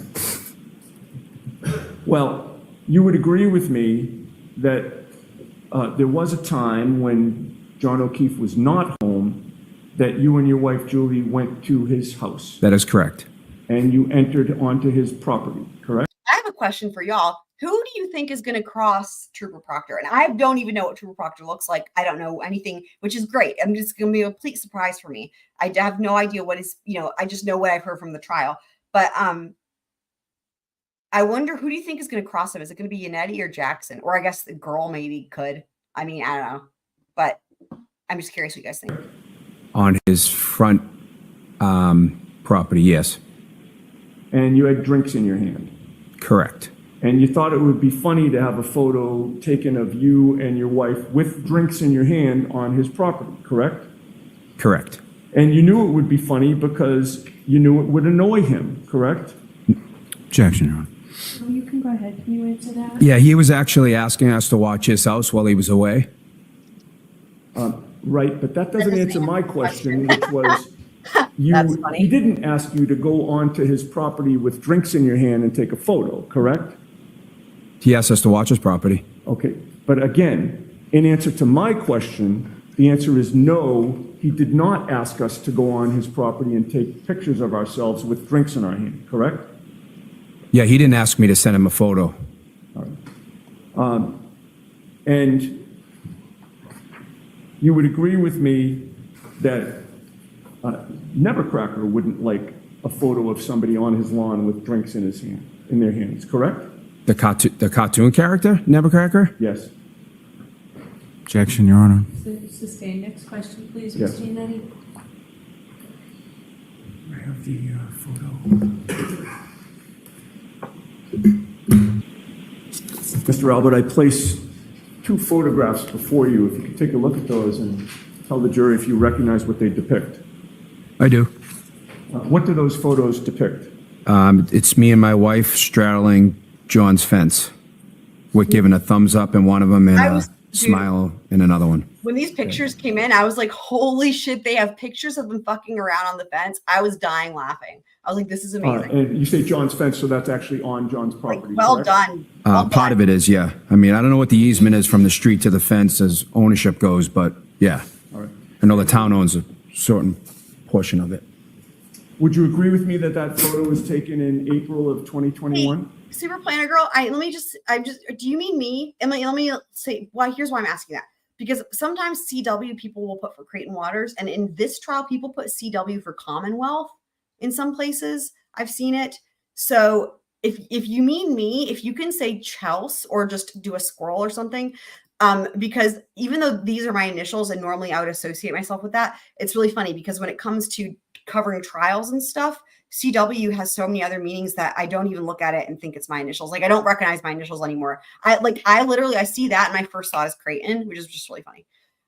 Side note, my dad also had the same initials as me. So, okay, cool. Just making sure. I'm like, is this to the state of Massachusetts or Creighton? I'm not sure when it was taken, but if that's what you have for a date, then it's fine. Okay. Who took that picture? Great fucking question. That was literally when these pictures, when they came up, I was like, who took it? Who took it? And then I was so glad when he asked because this. That's a good question. I have no idea. Where was your son Colin that night when you had that picture? I have no idea. Great. That's funny. Oh my God. Would you agree with me that Wow. you texted those His photos or face. somebody texted those photos, whether it was you or your wife Julie, to John O'Keefe? Absolutely. And offer those are fair and accurate representation of the photos that I you love took? it when tennis girl pops Yeah. in randomly. It's so I would fun. offer It's those so on. cute. It's like a nice All right, surprise. any Although, objection? No, Your Honor. we'd love to have you all the time, but it's a fun surprise. Pictures are With so regard to that first I just- photo, y'all. This kills me. I'm just like, this is funny in a lot of different ways. It's funny that it's funny and amazing that it exists and that they have it, and like we're seeing this in the trial. Like here's like when they took this picture, how much do you want to bet that in some point in the future this would be shown on trial to the world, them on the fence like this? Like that's just so, it's just like one of those things where it's like, oh my God, like I don't know, there's millions of examples like this in the Murdoch trial where it's just like something so random. But anyway, but also it's like so juvenile, like that's like what teenagers would do, like drunk teenagers, you know what I mean? And also the straddling thing is a whole other can of worms of funny jokes that you could get into of the way he's straddling it, right? I don't know. There's a lot. is that, well, first of all, whose house is that in the background? That's John's. And that is you on the right and your wife Julie on the left? Correct. This trial, here's what I will say. This trial, you guys, gives new meaning or gives us new understanding as to perhaps why they finished their whole preamble with God Save the Commonwealth. That sums it up right there. The second photo, please. Okay. That is also John's house in the background there? Correct. And again, that's you on the right and Julie on the left, correct? Correct. Okay, we can take that photo now.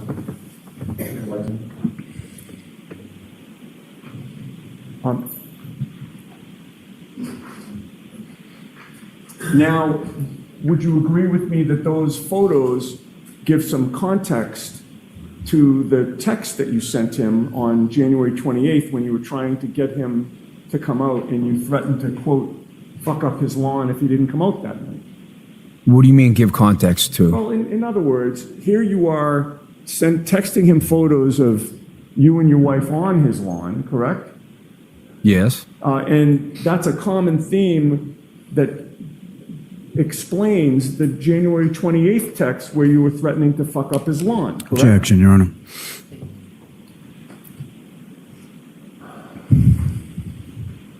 Okay. I just have one more area that I want to cover with you, sir. You Yes, then previously real break- confirmed that when Ask you questions. walked in Now your I've got questions. Were y'all breaking and entering? How were y'all getting into people's houses?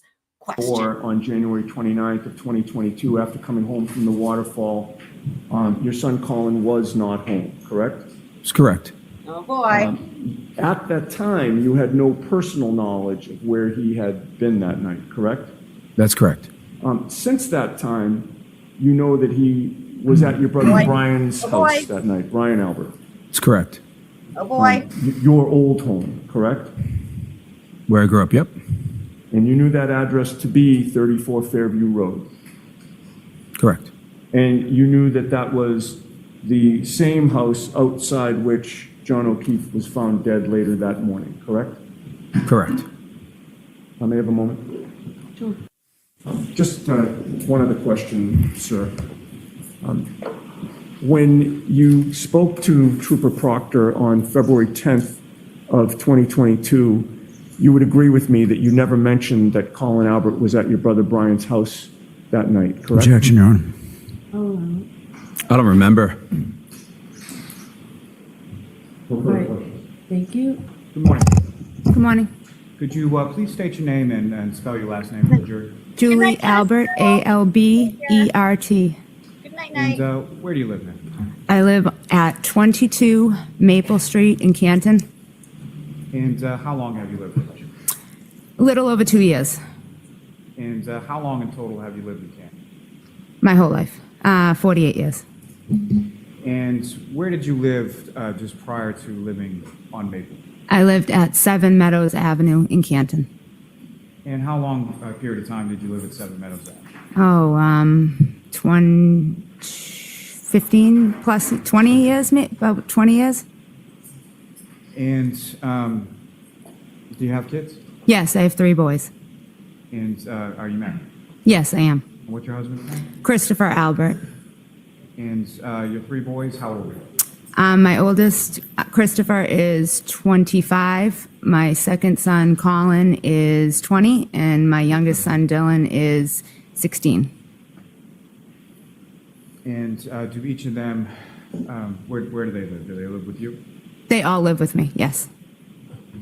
And your husband, does he work? Yes, What does he do? he owns a restaurant in Canton, What's the name of the restaurant? D&E Pizza, And where is that located? 618 Washington Street. Now, when you lived on Meadows Avenue, can you describe for the jury sort of, if you know, about how many houses are on Meadows? I would say maybe 8 on each side. And Meadows comes out to a main road, is that correct? Yes, Pleasant Street. Okay. And while you were living on Meadows Avenue, did you have occasion to come to know someone by the name of John O'Keefe? Yes, I did.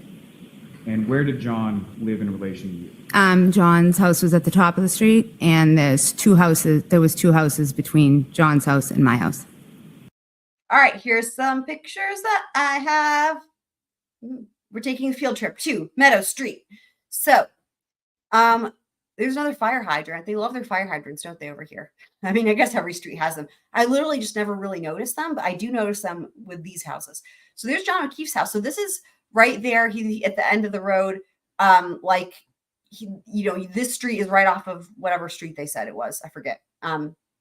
So yeah, so it's right on the corner, and he's got, as you guys can see, there's this bigger fencey dindle around the corner, like where the driveway is there, and then there's the front fencey thing, and it says no trespassing. Of course, this picture was taken, who knows when it could, I'm sure it was other people living there. So I guess they also don't want people trespassing, which is fair. It's a really nice house. Now let's keep going. Beautiful house. I like it. And there it is from the front. Now, I guess I could have, again, I have not done any research apart from what's in the trial.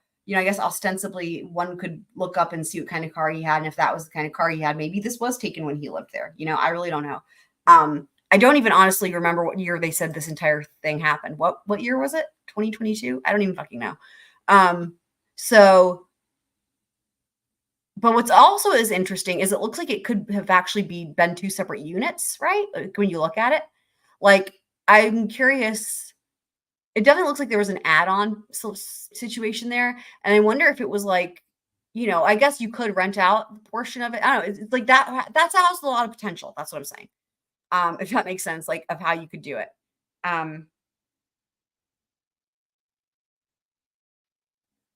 That's funny. That's funny. A game you played in improv with a bell.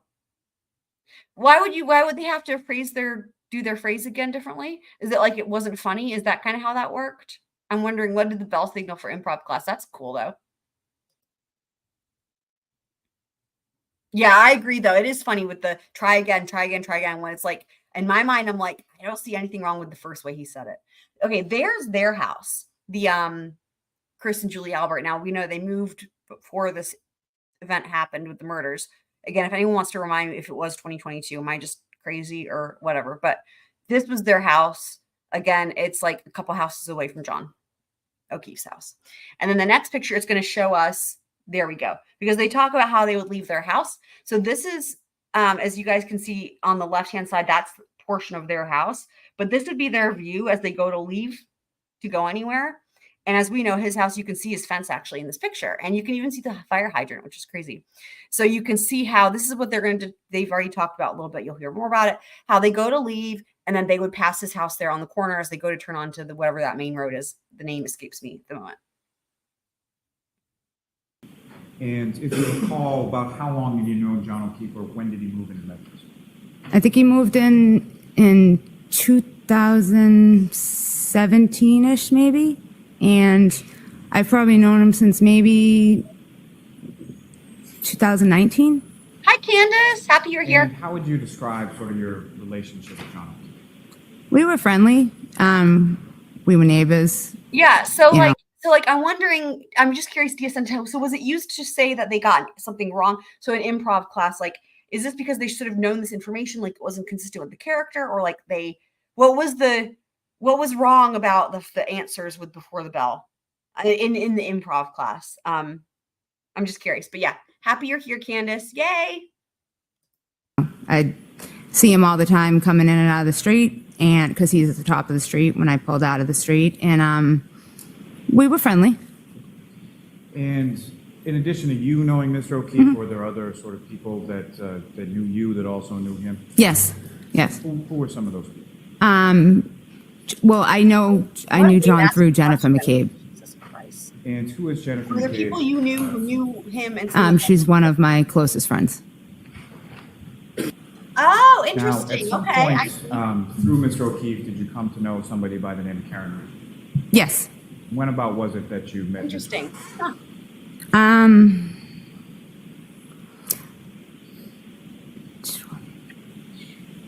Maybe in 2021, pulling in and out of the street if they were outside, if, a couple times out socially, probably in 2021, I would say.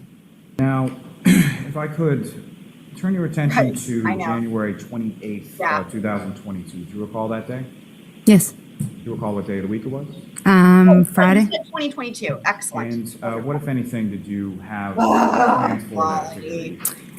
The next day was my nephew's birthday. Man, you know what? It just makes me So realize. we were all, I'm like, wow, I haven't said anything about Lolly this whole time. I'm like, oh my God, it's been so nice. You know why?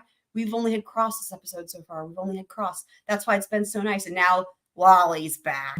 a bunch of us were going to go out that night, the night before to a bar in Canton. And by the night before, you mean the night before his birthday? Yes.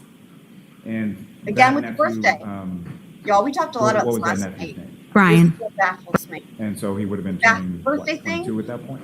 This whole Yes. birthday thing sounds to me like it just reminds so Murdoch-y. It just reminds me so much of how he would just give some elaborate reason for why he did something, and it's like red flag, right? This whole birthday thing just reminds me so much of that. It's like, because it doesn't actually make any sense, being as how he didn't go anywhere with them for his birthday and he stayed home. when you say we had plans to sort of go out, who was the we? Myself, his mother, Nicole, my niece, Caitlin, and a couple of Brian's friends. Hi, Mullenhill. I'm happy to see you here. I'm just going to answer your question. So that's a setting on YouTube when you do a live stream that I've never actually seen a live stream that doesn't have that setting turned on. I think it's a standard option on YouTube that I think its intention, if I had to guess, would be to prevent just random trolls or people who are, just people that are there to just fuck around or whatever. You know what I mean? Like, versus actually have a legitimate conversation, which maybe there's some live streams where they want that type of, I don't even know, tomfoolery. That's not whatever, but here we definitely have a lot of humor, as if you've been here before or listened or without commenting, you've heard. Yeah. But it's all people here who are, just not just here to fuck things up or whatever you want to say. Hopefully that makes sense. Maybe someone else in the chat can put it better. Now, and you mean Brian Jr.'s friend? Yes. And so Brian Albert Jr. has a mother named Nicole Albert, is that correct? Yes. And how is she related to you? She's my sister-in-law. Our husbands are brothers.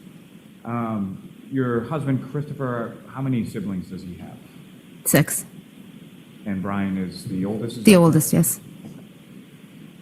And so there were plans to go out that evening, the day before Brian Albert Jr.'s birthday, correct? Yes. And what were the plans? What did they sort of consist of?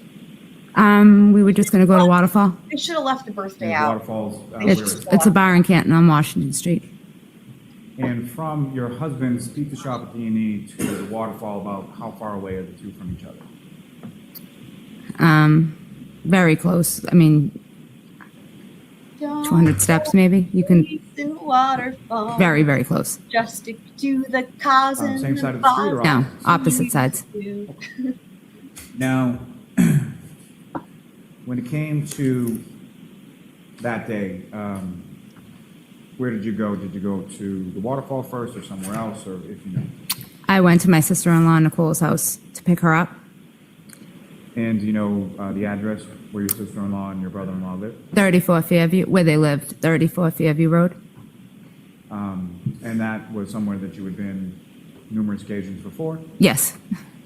And when you arrived at 34 Fairview Road, you went inside the house? I think I went inside for a moment, yeah, just to wait.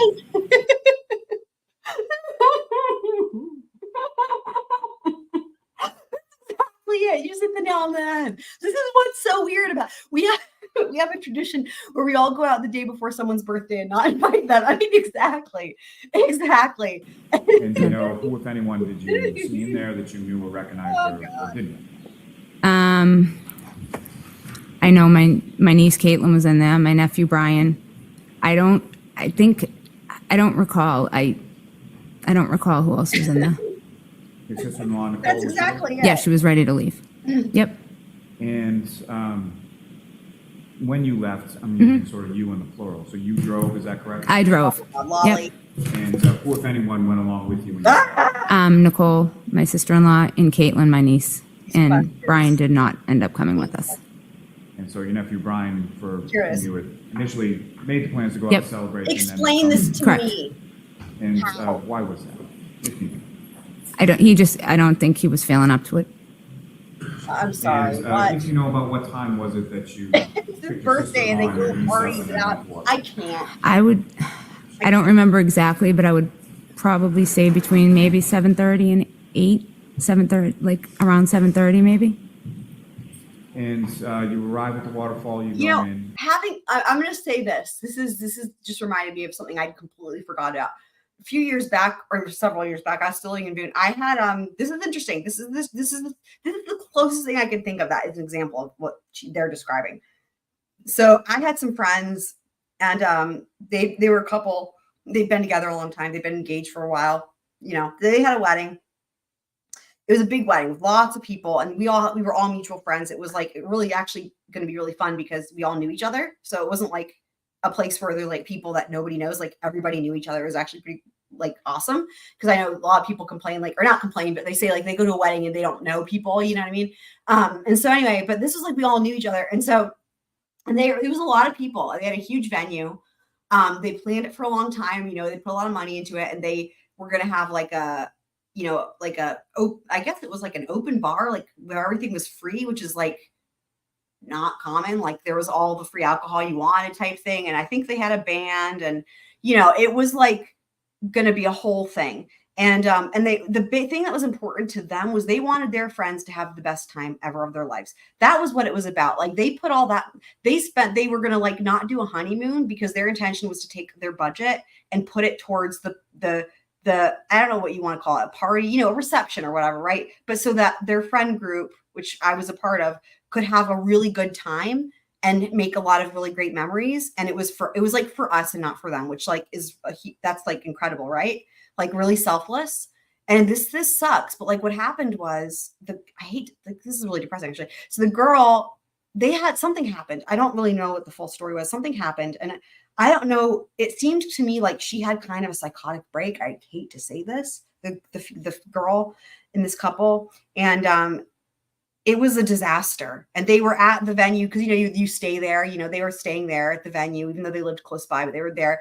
It was like the night before the wedding, right? And like, dude, it was bad, man. It was really bad. I don't even remember. It surprised me so much because I knew them so well. I'd actually stayed at their house a couple times overnight, and like I was shocked. This took me completely by surprise. But anyway, and I was going to play violin at the wedding also, right? The ceremony. So there's that. So I start getting all these text messages the day of the wedding, and it's like the wedding is off, and I'm like, what is happening? You know? And like they had to cancel it because there was this like mental health emergency or something. Okay, I'm sorry. Most people like my stories, but I'm sorry. I hope you have a good night. And so anyway, but what they did was they didn't cancel the reception because they still wanted us to be able to go and have a good time. Now, this is the closest thing I could think about with this like Brian birthday thing, where like it's his birthday, but like they're partying without him. But there's a big difference because in this case, they had already spent all the money, right? They were going to lose the money regardless. You already pay for all that shit ahead of time. It was all set up. The caterers, the bartenders, everybody was there. All the friends were there. And so in that case, that actually made sense because like, you know, you can't just reschedule that, right? However, an informal, let's go to the fucking waterfall that we go to anyway on the regs. And like, you know, if Brian's not feeling up to it, y'all could go the next night, right? Like, hello, people. They could just go the next night, right? I mean, this is just in my mind. I was trying to think of some reason that would make this normal, or like there's some way to justify it.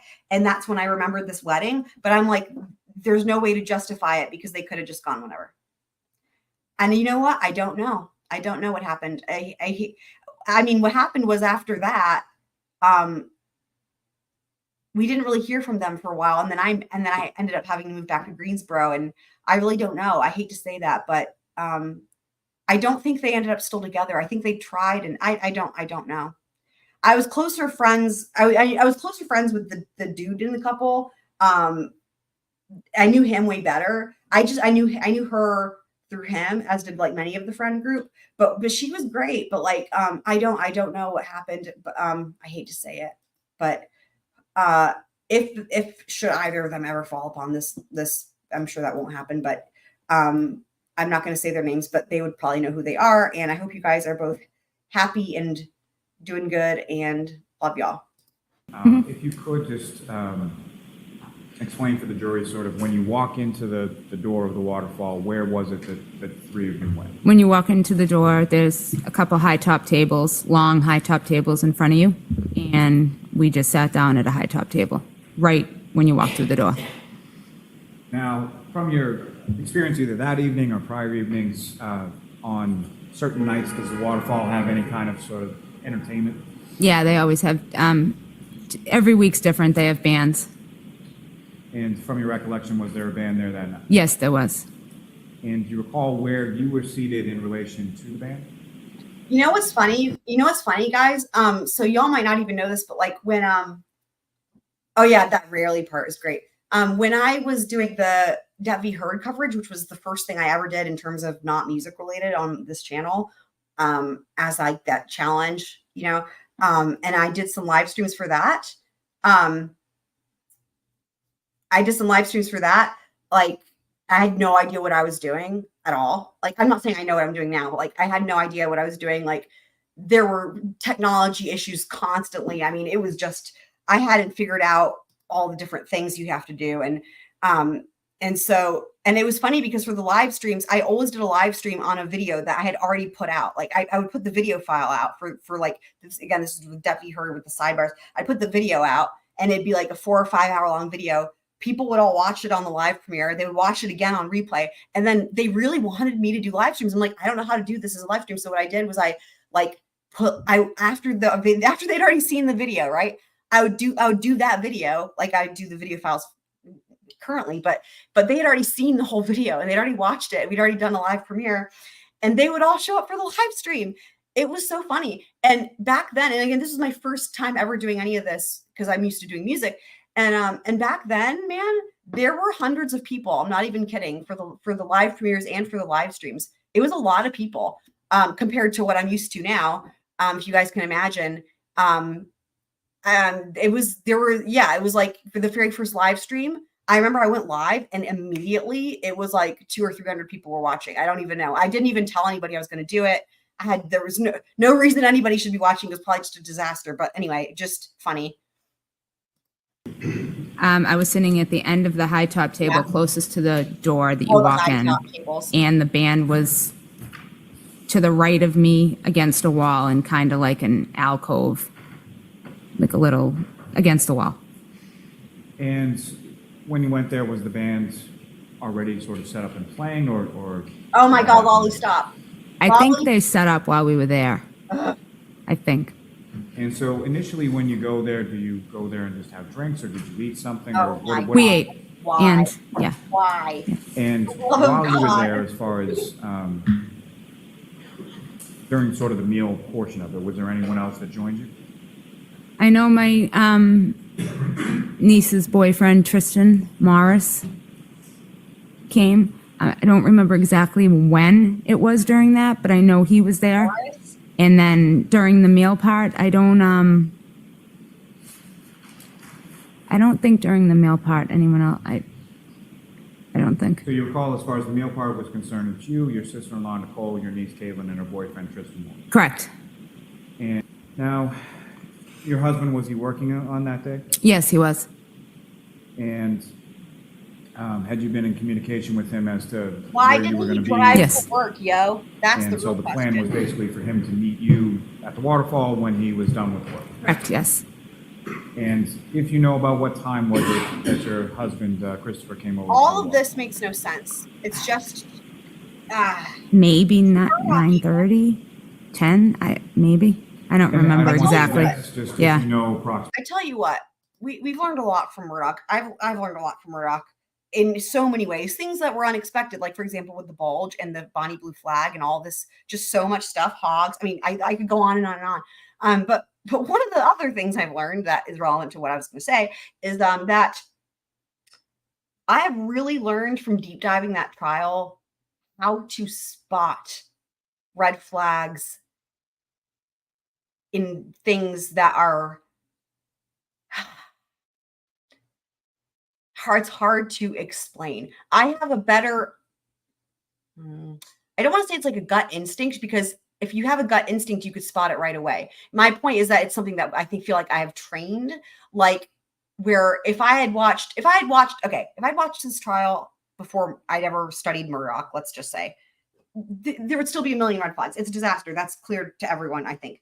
But it's possible there could be certain things that wouldn't come across to me as red flags at that time, but they do now, because I've learned, I've like developed, I guess it's just like with anything else, how you get better if you practice it, but I've developed a way to, I don't know, that's not the right way to put it. I don't know. I just feel like my instinct is different, to where I'm noticing things that I wouldn't have noticed. I don't know if that makes sense, but I really just, it's really interesting to think about the benefits from having done that trial, I guess, even besides the obvious benefits. Yeah.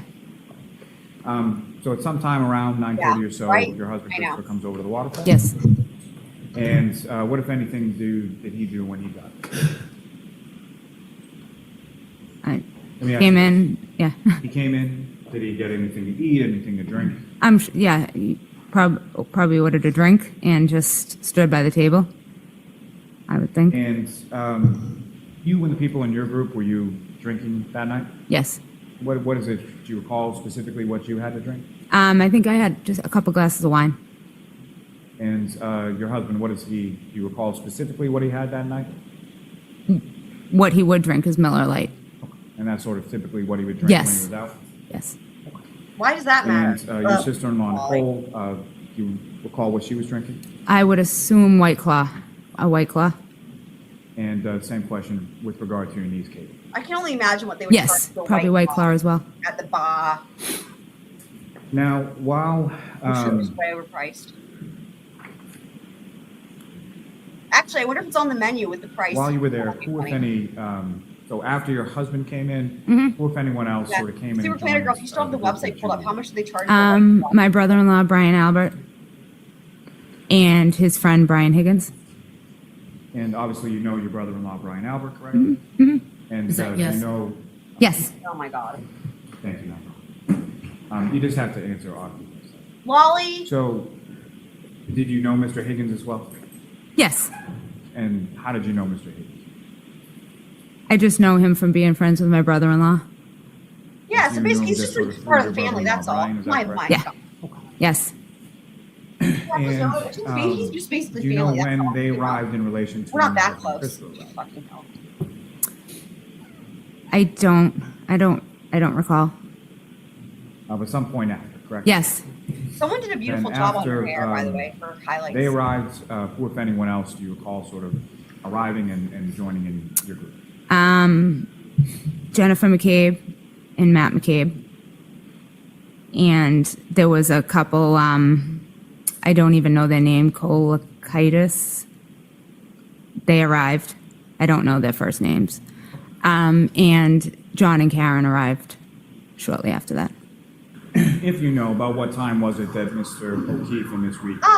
In case I forgot to say it yesterday, another similarity with the Murdoch trial is the sirens. So before 11 o'clock? All the sirens. You guys, the way this makes me happy in my heart. I don't know of any other trials. Just these two.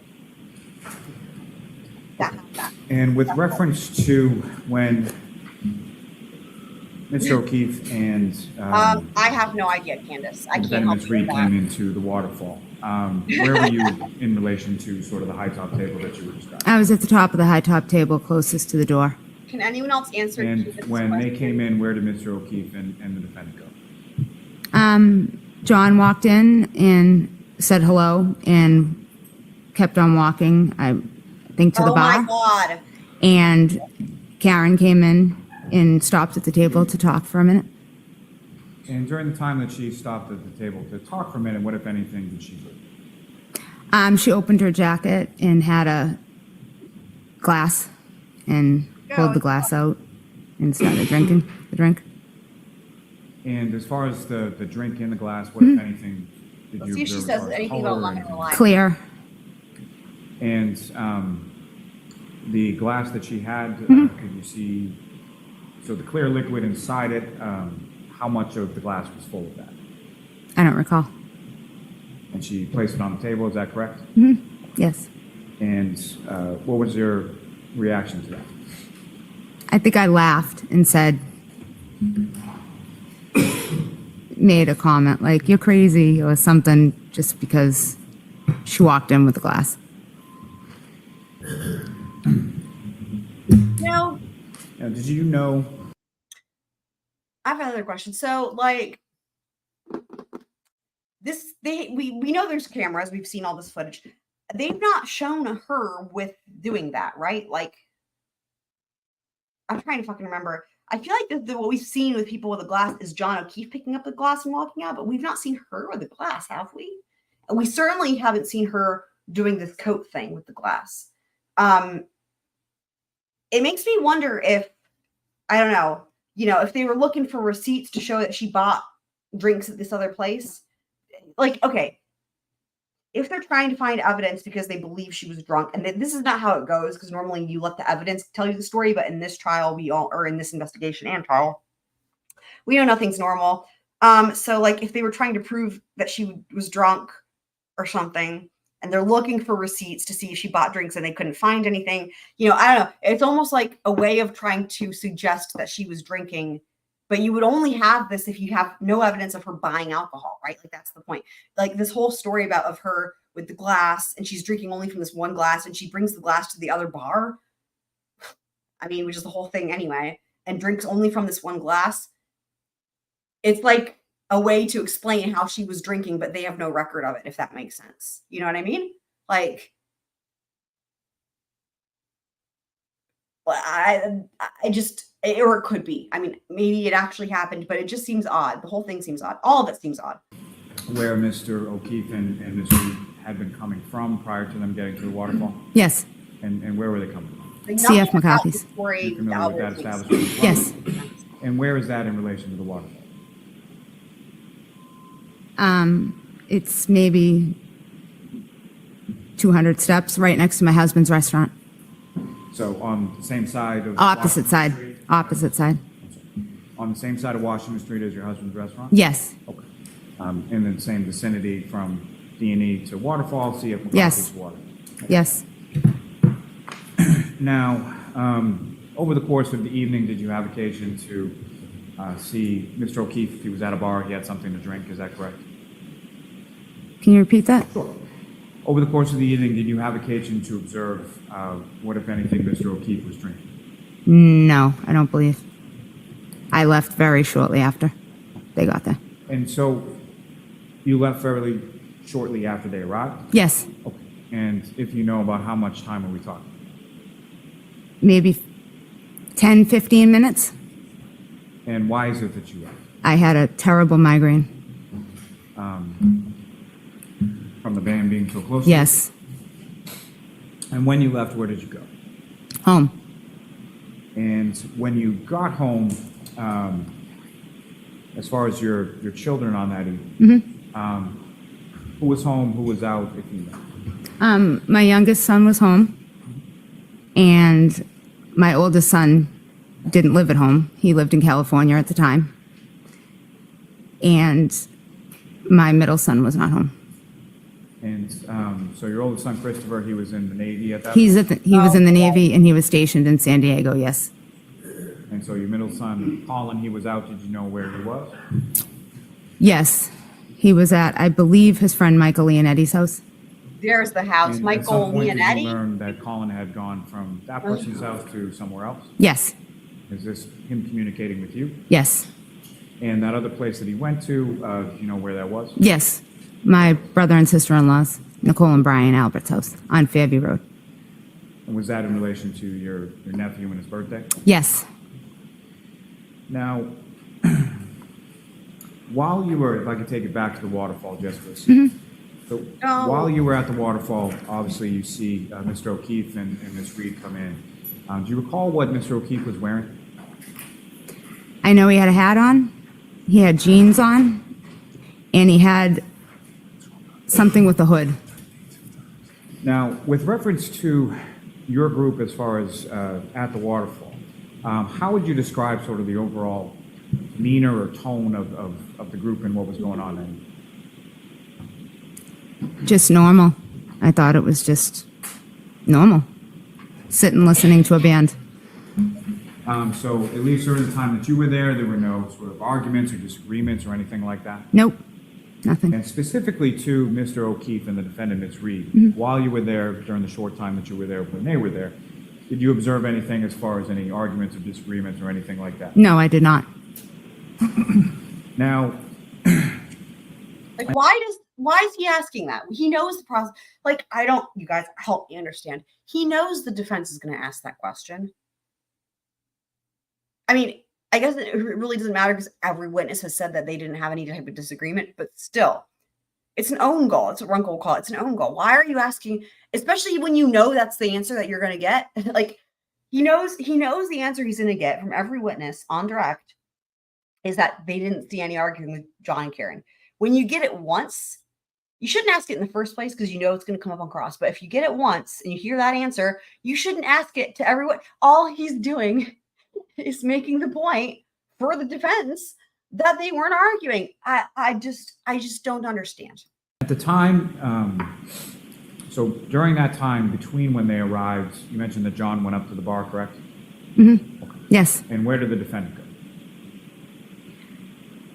She talked to me at the top of the table for a few minutes, and then I believe she made her way down the table to either Jennifer McCabe or the couple that was at the end of the table to speak with. And was it during that period of time that you had enough with the migraine and went home? Yes, I left very, very shortly after that. Now, during the time that you were there and you were speaking with the defendant down sort of your end of the table, what, if anything, was discussed as far as sort of where to go, what to do after the waterfall? I do know that, I do remember, I'm sorry, that Karen had asked if we could go back to D&E, my husband's store, and make pizza, because that's something we frequently do if we're out at the end of the night, if we're hungry. And was that something that you had discussed with Ms. Reed either on that date or on the prior date? Too. I believe we discussed just that we went there once, and we said next time she'll have to come with us. Okay, Was that- problems. Do you guys hear problems? I hear problems. I just am like, what is happening? Let's listen to her contradict herself for fun. Period of time that you had enough with the migraine and went home? Yes, I left very, very shortly after that. Now, during the time that you were there and you were speaking with the defendant down sort of your end of the table, what, if anything, was discussed as far as sort of where to go, what to do after the waterfall? I do know that, I do remember, I'm sorry, that Karen had asked if we could go back to D&E, my husband's store, and make pizza, because that's something we frequently do. Karen asked if we could go back to D&E and make pizza because that's something we frequently do. If we're out at the end of the night, if we're hungry. Okay. And was that something that you had discussed with Ms. Reed either on that date or on a prior date? I believe we discussed just that we went there once, and we said next time she'll have to come with us. We went there once. Next time you'll have to come with us. I thought she said it was something they frequently. I don't understand. Is this another situation of like, yeah, we do this all the time, but now that you're going to come, we're not inviting you, so we're just not. I just don't understand. That's not the Was relevance that something anyway. that was discussed as a possibility or something that was going to happen that night? I think right away. Well, now what is the point of this? Every witness when they get into this whole thing about they were going to go over there and they changed their mind. I'm trying to figure out what the point is of this. Although having said that, I still don't know the point of any of the witnesses that the prosecution's called. So, but I mean, it's like,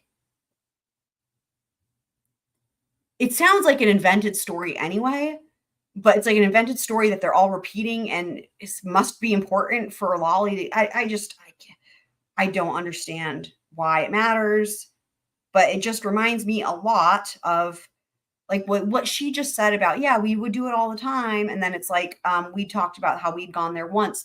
It's like, it just reminds me a lot of, again, it's like Alex Murdoch. It's like, yeah, like a good example would be this, like with the boat case, right? And it's like, yeah, like people would give him threats and like, he starts to get more specific where it's like, yeah, like so-and-so and social media and then it's like, then they're like, oh, well, blah, blah, blah. And they ask for a question more specific. And it's like, oh, it's just too many people, too many to count, too many to name, or, it's just, it's like, it sets off those same types of alarm bells. Of like, it's information. Again, the point, what sets it off for me is it's like, this is information that is not necessary. But the fact that they think it's necessary shows that there's a reason they think it's necessary, which is hiding something else. And that's the whole thing. That's the whole thing It's just like when Alex Murdoch would do it, and you're like, why are we getting all this information? Why is he telling us, all those this jumps right into my mom had late stage Alzheimer's, right? I mean, it's just like it's the same type of thing. Wasn't going to do that because I wasn't feeling well. And I think I might have said, talk to Chris, because I wasn't going to do it. So when you get home, at some point, the rest of your family came home at some point in the evening, correct? Yes. And who came home first, your husband Christopher or your son Colin? My husband. Do you know about what time that was? I want to say about after 12, maybe 12:10, around there. So sometime around 12:10? Sometime around 12:10, yes. And what, if anything, do you recall specifically about when your husband Christopher came home? He came upstairs to my room. He was shivering. I don't think It was that's cold out. And he immediately went to the bathroom, got undressed, and got into bed. And your son Colin, have you been in communication with Yes. him over the evening? Yes. And about how long was it after your husband came home that your son Colin came? 10 to 15 minutes. And were you essentially waiting up for him? Oh, yes. Yep. Is that sort of common practice? Yes. I do not go to bed until my kids are home. And is there another common practice as far as when your kids come home, where do they go when they first come in? They immediately will always come in the door, maybe grab a water out of the fridge and come upstairs and give me a kiss goodnight and tell me that they're home. Now, did that happen on this occasion? Yes. And so Colin came into your room at some point? Yep. He came right upstairs. Yes. And when Colin came into your room and he came upstairs, I mean, I think with any jury, let's say that there's a jury that's not smart, although I always think juries are smart, but like, let's say there's one that's not smart. This is just too, I don't think anyone can believe this. That's why it's still so weird when there's people that, whatever, every single person, one after another, it's just, yeah, I just don't see how anybody could possibly be like, oh yeah, this is, I believe what they're saying, or I'm so confused, I believe them. I just don't see that happening. did you have occasion to observe him as far as talk to him, obviously? Yes. We talked for a minute. He asked me if I was feeling better. I mean, confusion is reasonable doubt, right? And yeah, we talked for a moment. And during that conversation that you had with Colin, similar to what I had asked you with regard to Mr. O'Keefe, what, if any, injuries or anything did you observe on your son Colin? None.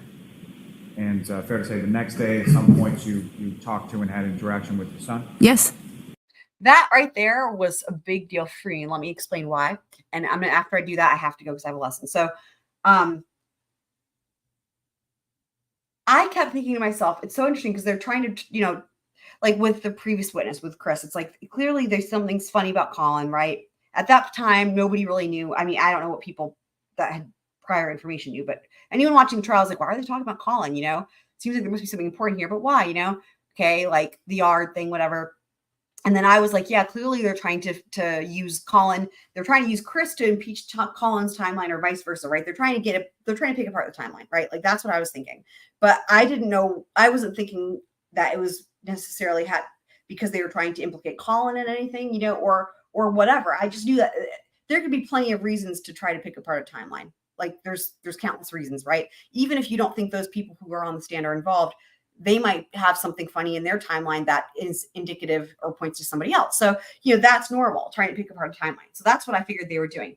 Here's why Lolly is so, I don't even know the word, whatever you want to say. This is the problem with Lolly, is that it did not occur to me until Lolly said it, that there was any notion from anybody that Colin did anything nefarious apart from the joke about the yard, which was from a long time ago prior to this. So like this moment right here, let me rewind it, is when I was like, Lolly, what? You're like that was the way that was suggested. It came out of his mouth. For a moment. And during that conversation that you had with Colin, similar to what I had asked you with regard to Mr. O'Keefe, what, if any, injuries or anything did you observe on your son Colin? Injuries. None. I was like, and fair to say the defense did not ask anything about Colin's injuries. That was the first time this has come up in this trial that I've heard, and I've listened to this testimony. I I can't even believe it. Like Lolly. So now Lolly has just given. I can say this for a fact because again, I did not have any idea. It never occurred to me that there was anything about Colin being involved. I did not get that idea until it was suggested due to that question by Lolly. And guess who else would have that same thought? It would be the jury. The jury probably wasn't thinking anything about Colin being involved, but you know what that question just did? It doesn't matter what she says. It doesn't matter that she said, no, I didn't see any injuries. That question just suggested that he was involved. But you know what? Usually we hear that type of thing on cross by the defense. Usually it's the defense that's trying to ask a question where the answer doesn't matter. It's the question that matters. This is why it all feels so backwards, because it's like, she said no, but that doesn't matter. The fact that he asked that question, that's what matters. That just, you know, I mean, At some point you talked to and had interaction with your son? Yes. And what, if any, injuries or anything did you observe? None. I mean, None. So I know this is sort of hard, so wait till Mr. Lally finishes his question Okay. before answering, okay? Mhm. Thank you. Now, after your son Colin came home, and you eventually went to bed, is that right? Yes. No, I stayed And, awake. I'm still awake from Turning your then attention until to the now, next Lolly. morning, the Saturday morning of the 29th. I never went to sleep. About what time was it that you woke up? I woke up about 8-ish.